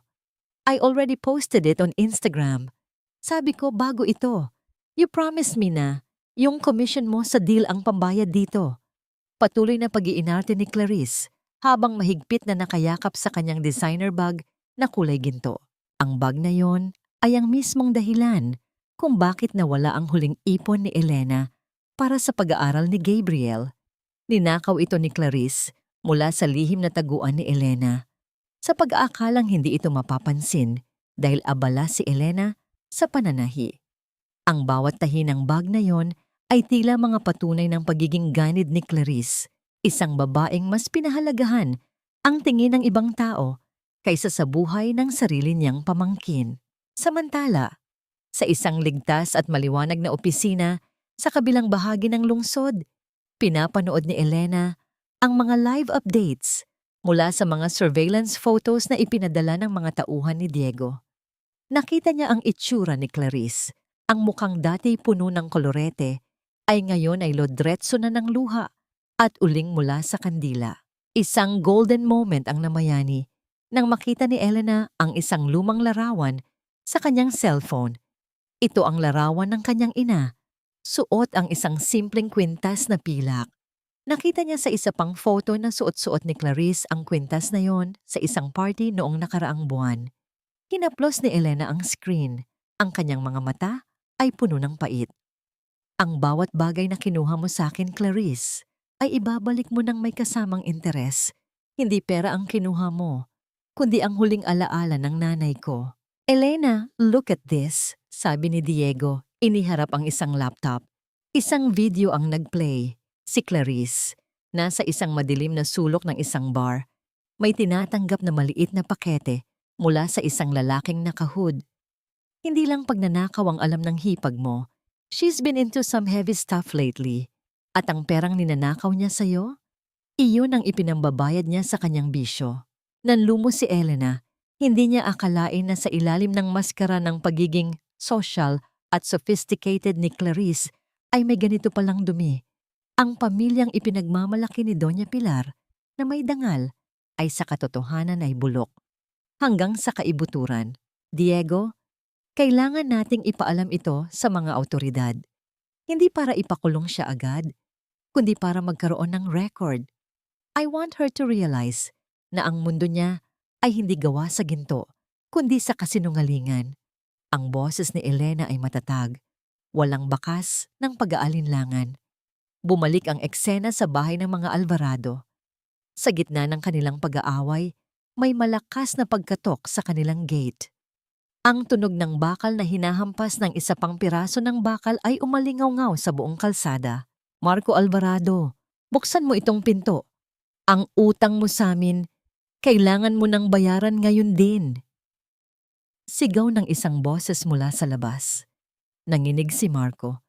Ang mga kliyente na inutangan niya ay hindi mga bangko kundi mga taong walang pakundangan kung maningil. Tumingin si Marco kay Clarice, ang kanyang mga mata ay naging mapanganib. Ang bag mo. Clarice, ibigay mo sa akin ang bag mo. Isasanla natin yan para may maibayad tayo. No, my bag is mine. Hindi ko ito ibibigay. Sigaw ni Clarice habang pilit na inilalayo ang bag sa kanyang kuya. Nagkaroon ng pisikal na agawan sa pagitan ng magkapatid.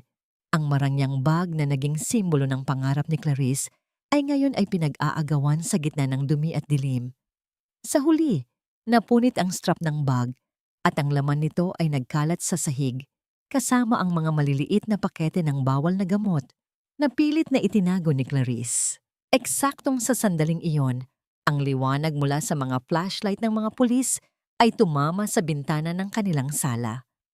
Ang maskara ni Clarice ay tuluyan ng nalaglag at ang tanging natira ay ang isang babaeng gulanit ang dangal. Humihikbi sa gitna ng kanyang sariling pagkawasak.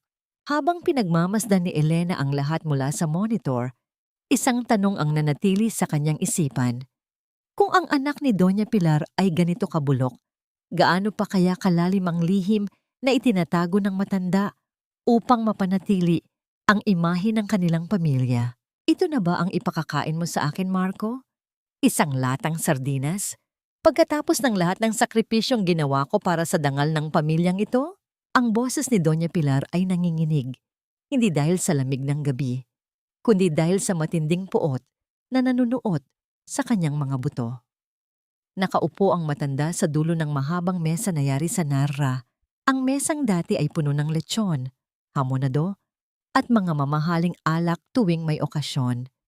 Ngunit ngayon, sa ilalim ng iisang kandilang mabilis na nauubos ang mitsa, ang tanging nakahain ay 3 platong, may malamig na kanin at isang latang sardinas na pinaghatian nilang 3. Ang bawat pagtama ng kutsara sa porselana ay lumilikha ng isang matunog na paalala ng kanilang biglaang pagbagsak. Ma, wala tayong cash. Yung huling pera sa pitaka ko, kinuha pa ng mga pulis para sa piyansa ni Clarice pero hindi rin tinanggap dahil kulang. Sagot ni Marco. Ang kanyang boses ay tuyot at walang buhay. Nakasubsob ang kanyang mukha sa kanyang mga palad. Ang anino niya sa dingding ay tila isang dambuhalang halimaw na unti-unti siyang lalamunin. Si Clarice naman ay nakatulala lamang sa kanyang plato. Ang kanyang mga mata ay malalim at itim. Ang kanyang mga labi ay putla at nanginginig. Ang bawat paglunok niya ay tila isang pakikipagbuno sa katotohanang ang mundong kanyang binuo sa Instagram ay gumuho na. Wala na ang kanyang mga kaibigan, wala na ang kanyang mga party, at ang tanging natira sa kanya ay ang amoy ng lansa ng sardinas na dati ay kinasusuklaman niya. Kasalanan ito ng babaeng yon. Kasalanan ito ni Elena. Biglang sigaw ni Doña Pilar. Ang kanyang kamay ay malakas na humampas sa mesa, dahilan upang tumalsik ang ilang butil ng kanin sa sahig. Kung hindi siya umalis, kung hindi niya kinuha ang mga bata at ang mga dokumento, hindi tayo magkakagito. Napakawalang utang na loob. Pagkatapos nating bigyan ng bubong at pangalan, ganito ang igaganti niya sa atin. Samantala, sa kabilang bahagi ng lungsod, sa loob ng isang maliit, ngunit maliwanag at malinis na kainan, nakaupo si Elena, kasama si Diego at ang sanggol na si Gabriel. Ang amoy ng mainit na sabaw ng tinola ay naghahatid ng isang kakaibang ginhawa sa kanyang kalooban. Walang sigawan, walang utos, at walang mapanghusgang mga mata. Isang golden moment ang naganap ng kuhanin ni Diego ang mangkok ni Elena at dagdagan ito ng higit pang malunggay at sabaw. Kumain ka pa, Elena. Kailangan mong magpalakas. You've been through a lot today. Ang boses ni Diego ay puno ng pagsuyo, isang uri ng pag-aalaga na tila ba isang estranghero sa karanasan ni Elena. Tumingin si Elena kay Diego at sa unang pagkakataon, hindi siya yumuko. Sinalubong niya ang tingin nito nang may ningning sa mga mata. Salamat, Diego. Pakiramdam ko, ito ang unang pagkakataon na nalasahan ko ang pagkain nang walang kasamang pait ng panunumbat. Hinawakan ni Diego ang kamay ni Elena sa ibabaw ng mesa. Ang init ng kanyang palad ay tila isang pangako ng proteksyon. Hindi mo na kailangang uminom ng lason para lang mabuhay ang iba. Elena, mula ngayon, ang bawat subo mo ay para sa sarili mo at para sa anak mo. Bumalik ang eksena sa madilim na sala ng mga Alvarado. Sa gitna ng katahimikan, may narinig silang kaluskos sa ilalim ng pinto. Isang puting sobre ang dahan-dahang ipinasok mula sa labas. Dambahin ni Marco ang sobre, umaasang ito ay isang tseke o isang balita ng pautang. Ngunit nang buksan niya ito, sa tapat ng kandila, ang kanyang mukha ay naging kasing puti ng papel na hawak niya. Ano yan, Marco? Isang tulong mula sa mga kaibigan mo? Tanong ni Doña Pilar nang may pag-asa. Umiling si Marco, ang kanyang mga kamay ay nanginginig ng husto. Hindi, ma. Ito ay isang notice to vacate. Ang bahay na ito ay naibenta na sa isang auction dahil sa hindi natin pagbabayad ng loan at ang bagong may-ari. Sino? Sino ang nangahas na bumili ng tahanan ng mga Alvarado? Galit na tanong ng matanda. Tumingin si Marco sa huling bahagi ng dokumento. kung saan nakasulat ang pangalan ng bagong kumpanyang nagmamay-ari ng kanilang lupain, Maristella Properties at Holdings. Maristella? Hindi ba't yan ang apelyido ni Elena sa pagkadalaga? Pabulong na tanong ni Clarice, ang kanyang boses ay puno ng kilabot. Isang malakas na hangin ang umihip mula sa bintana, dahilan upang tuluyang mamatay ang apoy ng kandila. Sa gitna ng ganap na kadiliman, ang tatlong Alvarado ay naiwang nakatitig sa kawalan, habang ang katotohanan ay unti-unting lumulunod sa kanila. Ang pintong dati ay ikinandado nila para saktan si Elena, ay ngayon ay tuluyan ng nagsara para sa kanila, at ang susi ay nasa kamay na ng babaeng itinuring nilang basura. Talagang napakagaling mo, Marco. Akala ng Elenang yan ay siya ang huling tatawa dahil sa pag-freeze niya ng mga accounts. Pero hindi niya alam na mas mabilis ang utak ng asawa niya. Isang halakhak na puno ng kayabangan ang umalingaw-ngaw sa loob ng sala ni Doña Pilar. Ang matanda ay tila nabuhayan ng loob habang pinagmamasdan si Marco na mabilis na isinisilid ang mga bundle ng pera sa loob ng isang itim na leather bag. Ang perang ito, na ayon kay Marco, ay nakuha niya mula sa isang lihim na investor bago pa man mahabol ng freeze order ni Elena, ang itinuturing nilang gintong tiket patungong Singapore.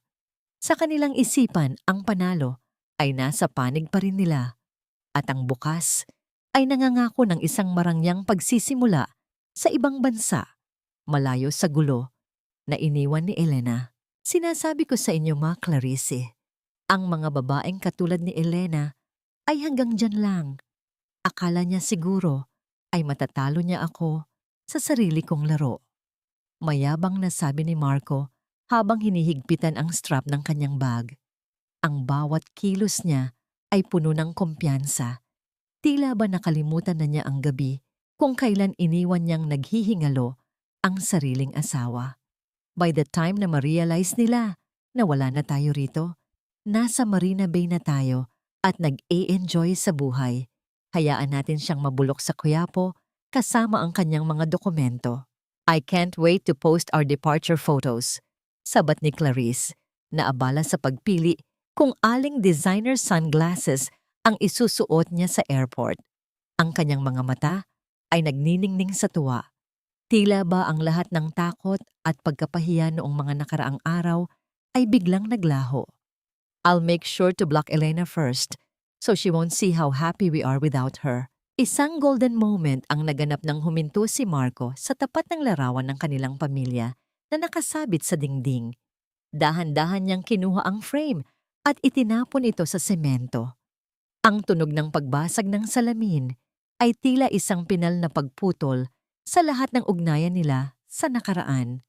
Ang bawat piraso ng bubog na nagkalat sa sahig ay sumasalamin sa kanilang wasak na dangal na pilit nilang itinatago sa ilalim ng mga bagong damit at nakaw na pera.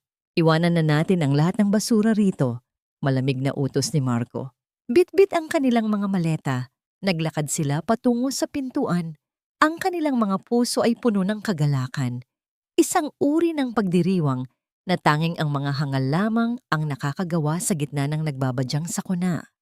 Ngunit bago pa man mahawakan ni Marco ang trangka ng pinto, isang kakaibang liwanag ang tumama sa mga bintana ng sala. Ang asul at pulang liwanag ay nagsimulang sumayaw sa mga dingding, tila isang babala mula sa tadhana. Isang serye ng mabibigat na paghampas sa kahoy na pinto ang yumanig sa buong bahay. Ang bawat banat ay tila isang hatol na nagpapayanig sa pundasyon ng kanilang kumpiyansa. Ang katahimikan sa loob ng bahay ay biglang naging mabigat, na tila ba ang hangin ay nawalan ng oksihina. Buksan ang pinto. Pulis, mayroon kaming warrant of arrest para kay Marco Alvarado at Clarice Alvarado. Ang boses mula sa labas ay baritono at puno ng awtoridad. Binabasag ang lahat ng pangarap ng pamilya sa isang saglit lamang. Nanigas si Marco sa kanyang kinatatayuan. Ang itim na bag na naglalaman ng kanilang kinabukasan ay dahan-dahang nadulas mula sa kanyang mga kamay at bumagsak sa sahig. Ang tunog ng pagbagsak ng pera ay hindi na nagbigay ng ligaya, kundi isang matinding kilabot. Ang bawat butil ng pawis na lumalabas sa kanyang noo ay tila mga lason na gumuguhit sa kanyang balat. Marco, anong ibig sasabihin nito? Nanginginig na tanong ni Doña Pilar. Ang kanyang mukha ay biglang tumanda ng 10 taon. Humarap si Marco sa kanyang ina. Ang kanyang mga mata ay puno ng taranta. Ang, ang investor, hindi siya investor, ma. Pakawala siya ni Diego Santillan. Lahat ng ito ay patibong. Ang bawat hakbang ng mga awtoridad sa kanilang bakuran ay tila mga mabibigat na martilyo na nagpapaliit sa kanilang mundo. Ang pintong dati ay ikinandado nila para saktan ang iba, ay ngayon ay ang pintong pilit na binubuksan ng batas para sisingilin sila sa lahat ng kanilang kasalanan. Habang pinagmamasdan ni Marco ang mga anino ng mga pulis sa likod ng salamin, napagtanto niyang ang pagdiriwang na sinimulan nila ay hindi pala isang pagtakas, kundi isang maselan at planadong pagbitay sa kanilang sariling kalayaan. Ang bawat pag-ikot ng pulang liwanag mula sa sasakyan ng mga pulis ay tila isang malupit na ritmong sumasayaw sa mga luhang umaagos sa pisngi ni Doña Pilar. Ang ingay ng mga radyo ng mga awtoridad na naghahatid ng mga ulat at utos ay tila isang nakalulunod na koro sa gitna ng kaguluhan sa loob ng sala. Ang malamig na bakal ng posas ay dahan-dahang lumapat sa mga pulso ni Marco at Clarice. Isang tunog ng pagtatapos na hindi nangangailangan ng anumang salita upang maunawaan. Marco! Clarice! Anong nangyayari sa inyo? Ang boses ni Doña Pilar ay gumaralgal. Ang kanyang mga kamay ay nanginginig, habang pilit na humahawak sa braso ng isang pulis. May pagkakamali rito. Kami ay mga Alvarado. Hindi niyo kami maaaring tratuhin ng ganito. Ngunit ang katahimikan ay biglang namayani nang bumukas ang pinto ng bakuran. Isang matangkad na figura ang dahan-dahang humakbang papasok. Ang kanyang mga sapatos ay lumilikha ng isang matatag at kalkuladong tunog sa ibabaw ng semento. Si Elena. Nakasuot siya ng isang simpleng asul na dress. Ang kanyang buhok ay maayos na nakapusod at sa kanyang mga mata ay wala ng bakas ng takot na dati ay naninirahan doon. Sa kanyang tabi ay sina Attorney Liza at Diego Santillan na tila mga bantay ng katarungang matagal nang naantala. Nanigas si Marco nang magtagpo ang kanilang mga mata. Ang kanyang mukha, na dati ay puno ng kayabangan, ay ngayon ay puno ng pait at pagsusumamo. Elena, tulungan mo kami. Sabihin mo sa kanila na nagkamali lang sila. Asawa mo ako, Elena. Iligtas mo ako. Dahan-dahang lumapit si Elena. Huminto siya sa tapat mismo ni Marco. Ang distansya sa pagitan nila ay tila isang malalim na bangin na hindi na kailanman matatawid. Hinugot ni Elena mula sa kanyang bag ang isang maliit na bagay, ang Boracay t-shirt na ibinigay ni Marco sa kanya bilang pasalubong. Isang golden moment ang naganap nang ilagay ni Elena ang t-shirt sa mga kamay ni Marco na may posas. Ito ang halaga ng buhay ko para sa iyo, Marco. Isang piraso ng telang binili sa tabi-tabi habang ako ay nakikipaglaban para sa buhay ng anak natin. Ngayon, ibinabalik ko ito sa iyo. Wala na akong utang na loob at wala na ring pag-ibig na natitira. Elena, anak? Ang boses ni Doña Pilar ay biglang naging malambing. Isang huling pagtatangka ng pagmamanipula. Huwag mong gawin ito sa amin. Isipin mo ang dangal ng pamilya. Mapapatawad ka namin sa pag-alis mo. Bumalik ka lang at ayusin natin ito. Tumingin si Elena sa kanyang biyenan at sa unang pagkakataon, hindi siya yumuko. Ang dangal ay hindi itinatayo sa ibabaw ng bangkay ng pagkatao ng iba. Doña Pilar, ang bahay na ito, ang bawat kusing na ginastos nyo, ay galing sa bawat patak ng dugo ko. Ngayon, ang batas na ang maniningil sa inyo. Iniharap ni Attorney Liza ang huling dokumento. Mr. Alvarado, ito ang pinal na notice of eviction. Ang property na ito ay ganap na nang nailipat sa pangalan ni Elena Maristela. Mayroon kayong 10 minuto para kunin ang mga personal ninyong gamit. Pagkatapos nyon, ang pintong ito ay mananatiling sarado para sa inyo. Ang paghagulgol ni Clarice ay tila isang desperadong awit habang pilit niyang isinisilid ang kanyang mga damit sa isang lumang sako dahil ang kanyang mga designer bags ay kinumpis ka na bilang ebidensya ng pagnanakaw. Ang marangyang buhay na kanilang pinakaingatan ay tila isang bula na biglang pumutok. Habang inilalabas ng mga pulis si Marco at Clarice, huminto si Marco sa tapat ng pinto. Tumingin siya sa paligid ng bahay na dati niyang kaharian. "Saan kami pupunta, Elena? Wala kaming matutuluyan." Hinarap siya ni Elena nang may kapayapaan sa kanyang mga mata. "Ang kalsadang pinag-iwanan niyo sa akin noong gabi ng bagyo. Doon kayo magsimulang maghanap ng sagot, Marco. Dahil ang tahanan ay para lamang sa mga taong marunong magpahalaga sa puso ng iba." Dahan-dahang itinulak ni Elena ang pinto. Ang tunog ng paglapat ng kahoy sa hamba ay tila isang pinal na tuldok sa isang mahabang kabanata ng pagdurusa. Ang huling nakita ng pamilya Alvarado bago tuluyang sumara ang pinto ay ang imahe ni Elena na nakatayo sa gitna ng liwanag, malaya at hindi na kailanman muling magpapaapi. Sa labas, sa ilalim ng malamlam na sikat ng buwan, ang pamilya Alvarado ay naiwang nakatayo sa kalsada, mga estranghero sa sarili nilang nakaraan, habang ang pintong dati ay ikinandado nila para saktan si Elena, ay ngayon ay ganap ng naging pader na hindi na nila kailanman muling mabubuksan. Ang amoy ng estero at nabubulok na kahoy ay tuluyan ng pumalit sa halimuyak ng mga mamahaling pabango na dati ay inaangkin ni Doña Pilar. Sa loob ng isang masikip at madilim na paupahang silid sa gilid ng Maynila, nakaupo ang matanda sa isang matigas na papag. Ang bawat pagbagsak ng ulan mula sa butas ng yero patungo sa lumang palanggana ay lumilikha ng isang mapanglaw na himig. Tila binibilang ang bawat segundong lumilipas sa kanyang miserableng buhay. Sa kanyang nanginginig na mga kamay ay hawak niya ang isang gusot na pahayagan kung saan nakalimbag ang balita tungkol sa pagkakakulong ni Marco at Clarice. Ang isa ay dahil sa malawakang panloloko sa negosyo at ang isa ay dahil sa pag-iingat ng ipinagbabawal na gamot. Wala nang natira sa dangal ng mga Alvarado. Ang mga kaibigang dati nilang pinagmamalaki sa mga mararangyang salo-salo ay naglahong parang bula. Ang mga kamag-anak na dati ay humahalik sa kanyang pisngi ay hindi na sinasagot ang kanyang mga tawag. Habang pinagmamasdan ni Doña Pilar ang sariling refleksyon sa isang basag na salamin, nakita niya ang mukha ng isang babaeng namumuhay sa mismong uri ng kahirapan na labis niyang kinutya kay Elena noong nakaraan.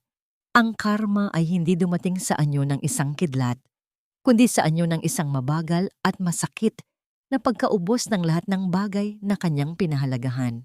Sa kabilang dako ng lungsod, malayo sa ingay at pait ng nakaraan, ang sinag ng araw ay malayang pumapasok sa malalaking bintana ng bagong paggawaan ni Elena.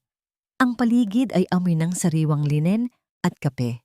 Nakatayo siya sa harap ng isang manikin, maingat na inilalapat ang isang puting telang sutla. Ngunit sa pagkakataong ito, hindi na siya nananahi upang bayaran ang utang ng iba, kundi upang buuin ang sarili niyang pangarap bilang isang ganap na taga-disenyo at may-ari ng negosyo. Ang bawat tahi ay hindi na sumisimbolo sa pagdurusa, kundi sa kanyang pagbangon. Ang tahimik at banayad na paglapit ni Diego ay hindi nakapukaw ng takot sa kanyang puso. Tumigil ang lalaki sa kanyang likuran. Ang anino nito ay nagbibigay ng isang nakapapanatag na yakap sa kanyang presensya. Ipinatong ni Diego ang isang mainit na tasa ng tsaa sa malapit na mesa at dahan-dahang isinampay ang kanyang sariling jacket sa mga balikat ni Elena upang protektahan siya mula sa lamig ng aircon. "You look peaceful, Elena. Bagay sa iyo ang ngumiti ng walang itinatagong bigat," malamig na sabi ni Diego.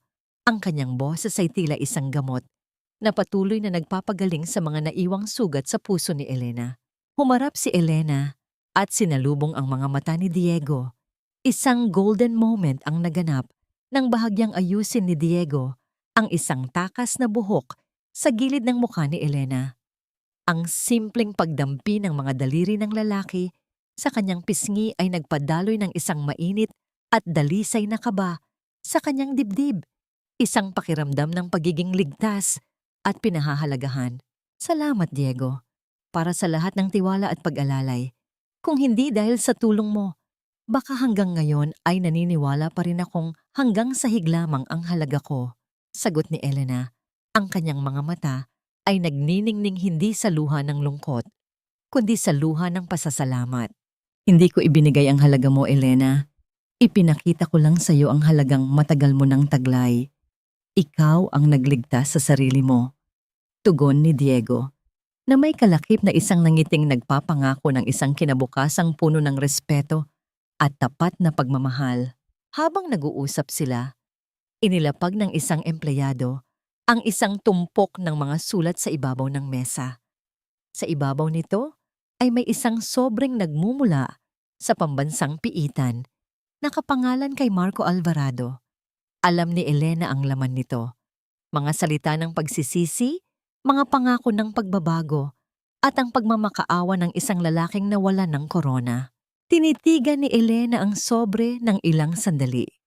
Ang mga alaala ng gabing siya ay ikinandado sa gitna ng bagyo ay nagdaan sa kanyang isipan. Ngunit ang sakit na dulot nito ay wala na. Ang natira na lamang ay isang malalim na leksyon. Nang walang anumang pag-aatubili, kinuha niya ang sobre at inihulog ito sa basurahan, kasama ng mga retaso at dumi na hindi na kailangan pang itago. Habang pinagmamasdan niya si Gabriel na masayang naglalaro sa kanyang kuna sa gilid ng silid, isang katanungan ang pumasok sa kanyang isipan. Handa na ba siyang tuluyang kalimutan ng pait ng nakaraan upang yakapin ng buo ang pag-ibig na inaalok ng kasalukuyan? Ang pagpapatawad kaya ay nangangahulugan ng paglimot o pagtanggap na ang mga peklat ng kahapon ang siyang nagpatibay sa kanyang mga pakpak ngayon? Lumipas ang 5 magiginhawang taon at ang ulan na dati ay nagdadala ng pangamba sa puso ni Elena ay isa na lamang payapang awit na nagpapatulog sa kalikasan. Sa loob ng malawak at maliwanag na botika ng Maristela Bridal, ang mga manikin ay nakadamit ng mga eleganteng puting kasuotan. Lahat ay gawa mula sa sariling disenyo at pawis ni Elena.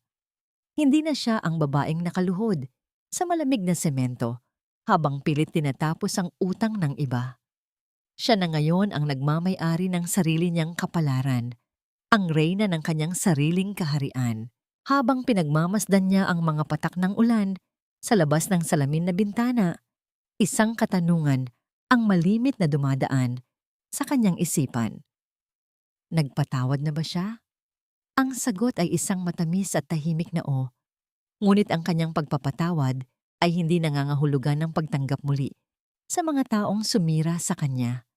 Pinatawad niya si Marco, si Doña Pilar, at si Clarice, hindi dahil karapat-dapat sila, kundi dahil karapat-dapat siyang palayain ang sarili mula sa mabigat na kadena ng puot. Higit sa lahat, pinatawad niya ang kanyang sarili, ang dating Elena, na naniwalang ang pagiging martir ang tanging sukatan ng pagiging mabuting asawa. Ang pagpapatawad para kay Elena ay ang pagtatapon ng susi ng nakaraan sa ilalim ng karagatan upang hindi na kailanman muling mabuksan ang pinto ng kalungkutan. Ang kapayapaan ay hindi niya natagpuan sa paghihiganti, kundi sa pag-usbong ng bagong buhay. Naramdaman ni Elena ang paglapat ng 2 malalakas, ngunit maiinit na braso mula sa kanyang likuran. Ipinatong ni Diego ang kanyang baba sa balikat ni Elena, habang ang kanilang mga paningin ay nagtagpo sa refleksyon ng salamin. Wala nang kailangang patunayan. Sa pamamagitan ng isang banayad na halik sa kanyang sentido at ang paghaplos ni Diego sa gintong singsing na ngayon ay suot na ni Elena, isang singsing na sumisimbolo sa isang pag-ibig na nagtataguyod at hindi sumasakal. Alam ni Elena na natagpuan na niya ang tunay na kapayapaan. Sa di kalayuan, ang masayang boses ng 5 taong gulang na si Gabriel ay umaalingaw-ngaw habang naglalaro ng mga makukulay na retaso, buo, malusog at malayo sa anino ng panlilinlang. Sa pagwawakas ng talinghagang ito ng buhay, isang malalim na aral ang iniiwan ni Elena para sa lahat ng babaeng minsan ay naniwalang ang kanilang halaga ay nasusukat sa haba ng kanilang pagtitiis. Ang sakripisyo ay hindi kailanman dapat maging katumbas ng pagkawala ng sariling dangal. Hindi kailanman utang na loob ang mabigyan ng bubong, kung ang kapalit naman nito ay ang pagiging alipin sa sariling tahanan. Ang tunay na pag-ibig ay hindi nananakit, hindi nangaabuso, at higit sa lahat, hindi ka iiwanang mag-isa sa gitna ng unos. Ang isang babae ay maaaring mabali at masugatan, ngunit sa kanyang mga kamay, nakasalalay ang kapangyarihang tahiin muli ang kanyang sarili, hindi bilang isang lumang damit na pinagtagpi-tagpi, kundi bilang isang ganap at matibay na obra maestra. Ang paglalakbay ni Elena ay isang patunay na ang pinakamasakit na pagtataksil ay maaaring maging pinakamagandang simula. Siya ang babaeng ibinaon sa ilalim ng malamig at ikinandadong pinto, ngunit hindi nila alam na siya ay isang binhi. At sa pagbuhos ng ulan at paglipas ng panahon, siya ay sumibol na mulaklak at tuluyan ng lumaya sa liwanag ng araw na hindi na kailanman muling madidiliman. Tumingin si Elena sa kanyang biyenan at sa unang pagkakataon, hindi siya yumuko. Ang dangal ay hindi itinatayo sa ibabaw ng bangkay ng pagkatao ng iba. Doña Pilar, ang bahay na ito, ang bawat kusing na ginastos nyo, ay galing sa bawat patak ng dugo ko. Ngayon, ang batas na ang maniningil sa inyo. Iniharap ni Attorney Liza ang huling dokumento. Mr. Alvarado, ito ang pinal na notice of eviction. Ang property na ito ay ganap na nang nailipat sa pangalan ni Elena Maristela. Mayroon kayong 10 minuto para kunin ang mga personal ninyong gamit. Pagkatapos nyon, ang pintong ito ay mananatiling sarado para sa inyo. Ang paghagulgol ni Clarice ay tila isang desperadong awit habang pilit niyang isinisilid ang kanyang mga damit sa isang lumang sako. Dahil ang kanyang mga designer bags ay kinumpiska na bilang ebidensya ng pagnanakaw. Ang marangyang buhay na kanilang pinakaingatan ay tila isang bula na biglang pumutok. Habang inilalabas ng mga pulis si Marco at Clarice, huminto si Marco sa tapat ng pinto. Tumingin siya sa paligid ng bahay na dati niyang kaharian. Saan kami pupunta, Elena? Wala kaming matutuluyan. Hinarap siya ni Elena nang may kapayapaan sa kanyang mga mata. Ang kalsadang pinag-iwanan niyo sa akin noong gabi ng bagyo. Doon kayo magsimulang maghanap ng sagot, Marco. Dahil ang tahanan ay para lamang sa mga taong marunong magpahalaga sa puso ng iba. Dahan-dahang itinulak ni Elena ang pinto. Ang tunog ng paglapat ng kahoy sa hamba ay tila isang pinal na tuldok sa isang mahabang kabanata ng pagdurusa. Ang huling nakita ng pamilya Alvarado bago tuluyang sumara ang pinto ay ang imahe ni Elena na nakatayo sa gitna ng liwanag, malaya at hindi na kailanman muling magpapaapi. Sa labas, sa ilalim ng malamlam na sikat ng buwan, ang pamilya Alvarado ay naiwang nakatayo sa kalsada, mga estranghero sa sarili nilang nakaraan, habang ang pintong dati ay ikinandado nila para saktan si Elena, ay ngayon ay ganap ng naging pader na hindi na nila kailanman muling mabubuksan. Ang amoy ng estero at nabubulok na kahoy ay tuluyan ng pumalit sa halimuyak ng mga mamahaling pabango na dati ay inaangkin ni Doña Pilar. Sa loob ng isang masikip at madilim na paupahang silid sa gilid ng Maynila, nakaupo ang matanda sa isang matigas na papag. Ang bawat pagbagsak ng ulan mula sa butas ng yero patungo sa lumang palanggana ay lumilikha ng isang mapanglaw na himig. Tila binibilang ang bawat segundong lumilipas sa kanyang miserableng buhay. Sa kanyang nanginginig na mga kamay ay hawak niya ang isang gusot. na pahayagan kung saan nakalimbag ang balita tungkol sa pagkakakulong ni na Marco at Clarice. Ang isa ay dahil sa malawakang panloloko sa negosyo at ang isa ay dahil sa pag-iingat ng ipinagbabawal na gamot. Wala nang natira sa dangal ng mga Alvarado. Ang mga kaibigang dati nilang pinagmamalaki sa mga mararangyang salu-salo ay naglahong parang bula. Ang mga kamag-anak na dati ay humahalik sa kanyang pisngi, ay hindi na sinasagot ang kanyang mga tawag. Habang pinagmamasdan ni Doña Pilar ang sariling refleksyon sa isang basag na salamin, nakita niya ang mukha ng isang babaeng namumuhay sa mismong uri ng kahirapan na labis niyang kinutya kay Elena noong nakaraan. Ang karma ay hindi dumating sa anyo ng isang kidlat, kundi sa anyo ng isang mabagal at masakit na pagkaubos ng lahat ng bagay na kanyang pinahalagahan.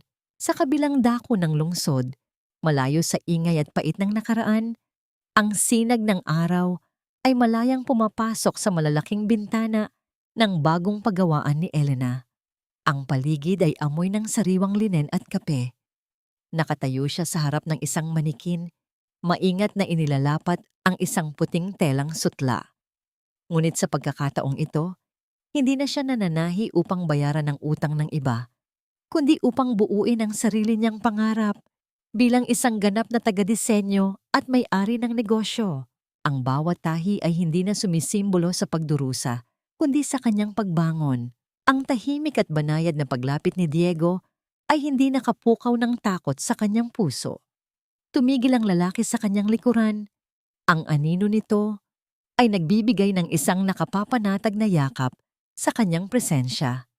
Ipinatong ni Diego ang isang mainit na tasa ng tsa sa malapit na mesa at dahan-dahang isinampay ang kanyang sariling jacket sa mga balikat ni Elena upang protektahan siya mula sa lamig ng aircon. "You look peaceful, Elena. Bagay sa iyo ang ngumiti ng walang itinatagong bigat," malambing na sabi ni Diego.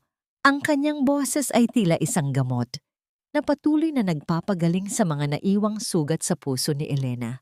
Humarap si Elena at sinalubong ang mga mata ni Diego. Isang golden moment ang naganap ng bahagyang ayusin ni Diego ang isang takas na buhok sa gilid ng mukha ni Elena. Ang simpleng pagdampi ng mga daliri ng lalaki sa kanyang pisngi ay nagpadaloy ng isang mainit at dalisay na kaba sa kanyang dibdib, isang pakiramdam ng pagiging ligtas at pinahahalagahan. "Salamat, Diego, para sa lahat ng tiwala at pag-alalay. Kung hindi dahil sa tulong mo, baka hanggang ngayon ay naniniwala pa rin akong hanggang sahig lamang ang halaga ko," sagot ni Elena. Ang kanyang mga mata ay nagniningning hindi sa luha ng lungkot, kundi sa luha ng pasasalamat. "Hindi ko ibinigay ang halaga mo, Elena. Ipinakita ko lang sa iyo ang halagang matagal mo nang taglay. Ikaw ang nagligtas sa sarili mo," tugon ni Diego, na may kalakip na isang ngangiting nagpapangako ng isang kinabukasang puno ng respeto at tapat na pagmamahal. Habang nag-uusap sila, inilapag ng isang empleyado ang isang tumpok ng mga sulat sa ibabaw ng mesa. Sa ibabaw nito ay may isang sobreng nagmumula sa pambansang piitan, nakapangalan kay Marco Alvarado. Alam ni Elena ang laman nito, mga salita ng pagsisisi, mga pangako ng pagbabago, at ang pagmamakaawa ng isang lalaking nawalan ng korona. Tinitigan ni Elena ang sobre ng ilang sandali. Ang mga alaala ng gabing siya ay ikinandado sa gitna ng bagyo ay nagdaan sa kanyang isipan. Ngunit ang sakit na dulot nito ay wala na. Ang natira na lamang ay isang malalim na leksyon. Nang walang anumang pag-aatubili, kinuha niya ang sobre at inihulog ito sa basurahan, kasama ng mga retaso at dumi na. Hindi na kailangan pang itago. Habang pinagmamasdan niya si Gabriel na masayang naglalaro sa kanyang kuna sa gilid ng silid, isang katanungan ang pumasok sa kanyang isipan. Handa na ba siyang tuluyang kalimutan ng pait ng nakaraan upang yakapin ng buo ang pag-ibig na inaalok ng kasalukuyan? Ang pagpapatawad kaya ay nangangahulugan ng paglimot o pagtanggap na ang mga peklat ng kahapon ang siyang nagpatibay sa kanyang mga pakpak ngayon. Lumipas ang 5 magiginhawang taon at ang ulan na dati ay nagdadala ng pangamba sa puso ni Elena ay isa na lamang payapang awit na nagpapatulog sa kalikasan. Sa loob ng malawak at maliwanag na botika ng Maristela Bridal, ang mga manikin ay nakadamit ng mga eleganteng puting kasuotan. Lahat ay gawa mula sa sariling disenyo at pawis ni Elena. Hindi na siya ang babaeng nakaluhod sa malamig na semento habang pilit tinatapos ang utang ng iba. Siya na ngayon ang nagmamay-ari ng sarili niyang kapalaran, ang reyna ng kanyang sariling kaharian. Habang pinagmamasdan niya ang mga patak ng ulan sa labas ng salamin na bintana, isang katanungan ang malimit na dumadaan sa kanyang isipan. Nagpatawad na ba siya? Ang sagot ay isang matamis at tahimik na o. Ngunit ang kanyang pagpapatawad ay hindi nangangahulugan ng pagtanggap muli sa mga taong sumira sa kanya. Pinatawad niya si Marco, si Doña Pilar, at si Clarice, hindi dahil karapat-dapat sila, kundi dahil karapat-dapat siyang palayain ang sarili mula sa mabigat na kadena ng puot. Higit sa lahat, pinatawad niya ang kanyang sarili. Ang dating Elena na naniwalang ang pagiging martir ang tanging sukatan ng pagiging mabuting asawa. Ang pagpapatawad para kay Elena ay ang pagtatapon ng susi ng nakaraan sa ilalim ng karagatan upang hindi na kailanman muling mabuksan ang pinto ng kalungkutan. Ang kapayapaan ay hindi niya natagpuan sa paghihiganti, kundi sa pag-usbong ng bagong buhay. Naramdaman ni Elena ang paglapat ng 2 malalakas, ngunit maiinit na braso mula sa kanyang likuran.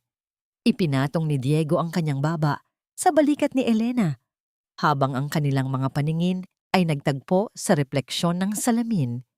Wala nang kailangang patunayan. Sa pamamagitan ng isang banayad na halik sa kanyang sentido at ang paghaplos ni Diego sa gintong singsing na ngayon ay suot na ni Elena. Isang singsing na sumisimbolo sa isang pag-ibig na nagtataguyod at hindi sumasakal. Alam ni Elena na natagpuan na niya ang tunay na kapayapaan. Sa di kalayuan, ang masayang boses ng 5 taong gulang na si Gabriel ay umaaling-awngaw habang naglalaro ng mga makukulay na retaso, buo, malusog, at malayo sa anino ng panlilinlang. Sa pagwawakas ng talinghagang ito ng buhay, isang malalim na aral ang iniiwan ni Elena para sa lahat ng babaeng minsan ay naniwalang ang kanilang halaga ay nasusukat sa haba ng kanilang pagtitiis. Ang sakripisyo ay hindi kailanman dapat maging katumbas ng pagkawala ng sariling dangal. Hindi kailanman utang na loob ang mabigyan ng bubong kung ang kapalit naman nito ay ang pagiging alipin sa sariling tahanan. Ang tunay na pag-ibig ay hindi nananakit, hindi nang aabuso at higit sa lahat, hindi ka iiwanang mag-isa sa gitna ng unos. Ang isang babae ay maaaring mabali at masugatan. Ngunit sa kanyang mga kamay, nakasalalay ang kapangyarihang tahiin muli ang kanyang sarili, hindi bilang isang lumang damit na pinagtagpi-tagpi, kundi bilang isang ganap at matibay na obra maestra. Ang paglalakbay ni Elena ay isang patunay na ang pinakamasakit na pagtataksil ay maaaring maging pinakamagandang simula. Siya ang babaeng ibinaon sa ilalim ng malamig at ikinandadong pinto, ngunit hindi nila alam na siya ay isang binhi. At sa pagbuhos ng ulan at paglipas ng panahon, siya ay sumibol, namulaklak, at tuluyan ng lumaya sa liwanag ng araw na hindi na kailanman muling madidiliman.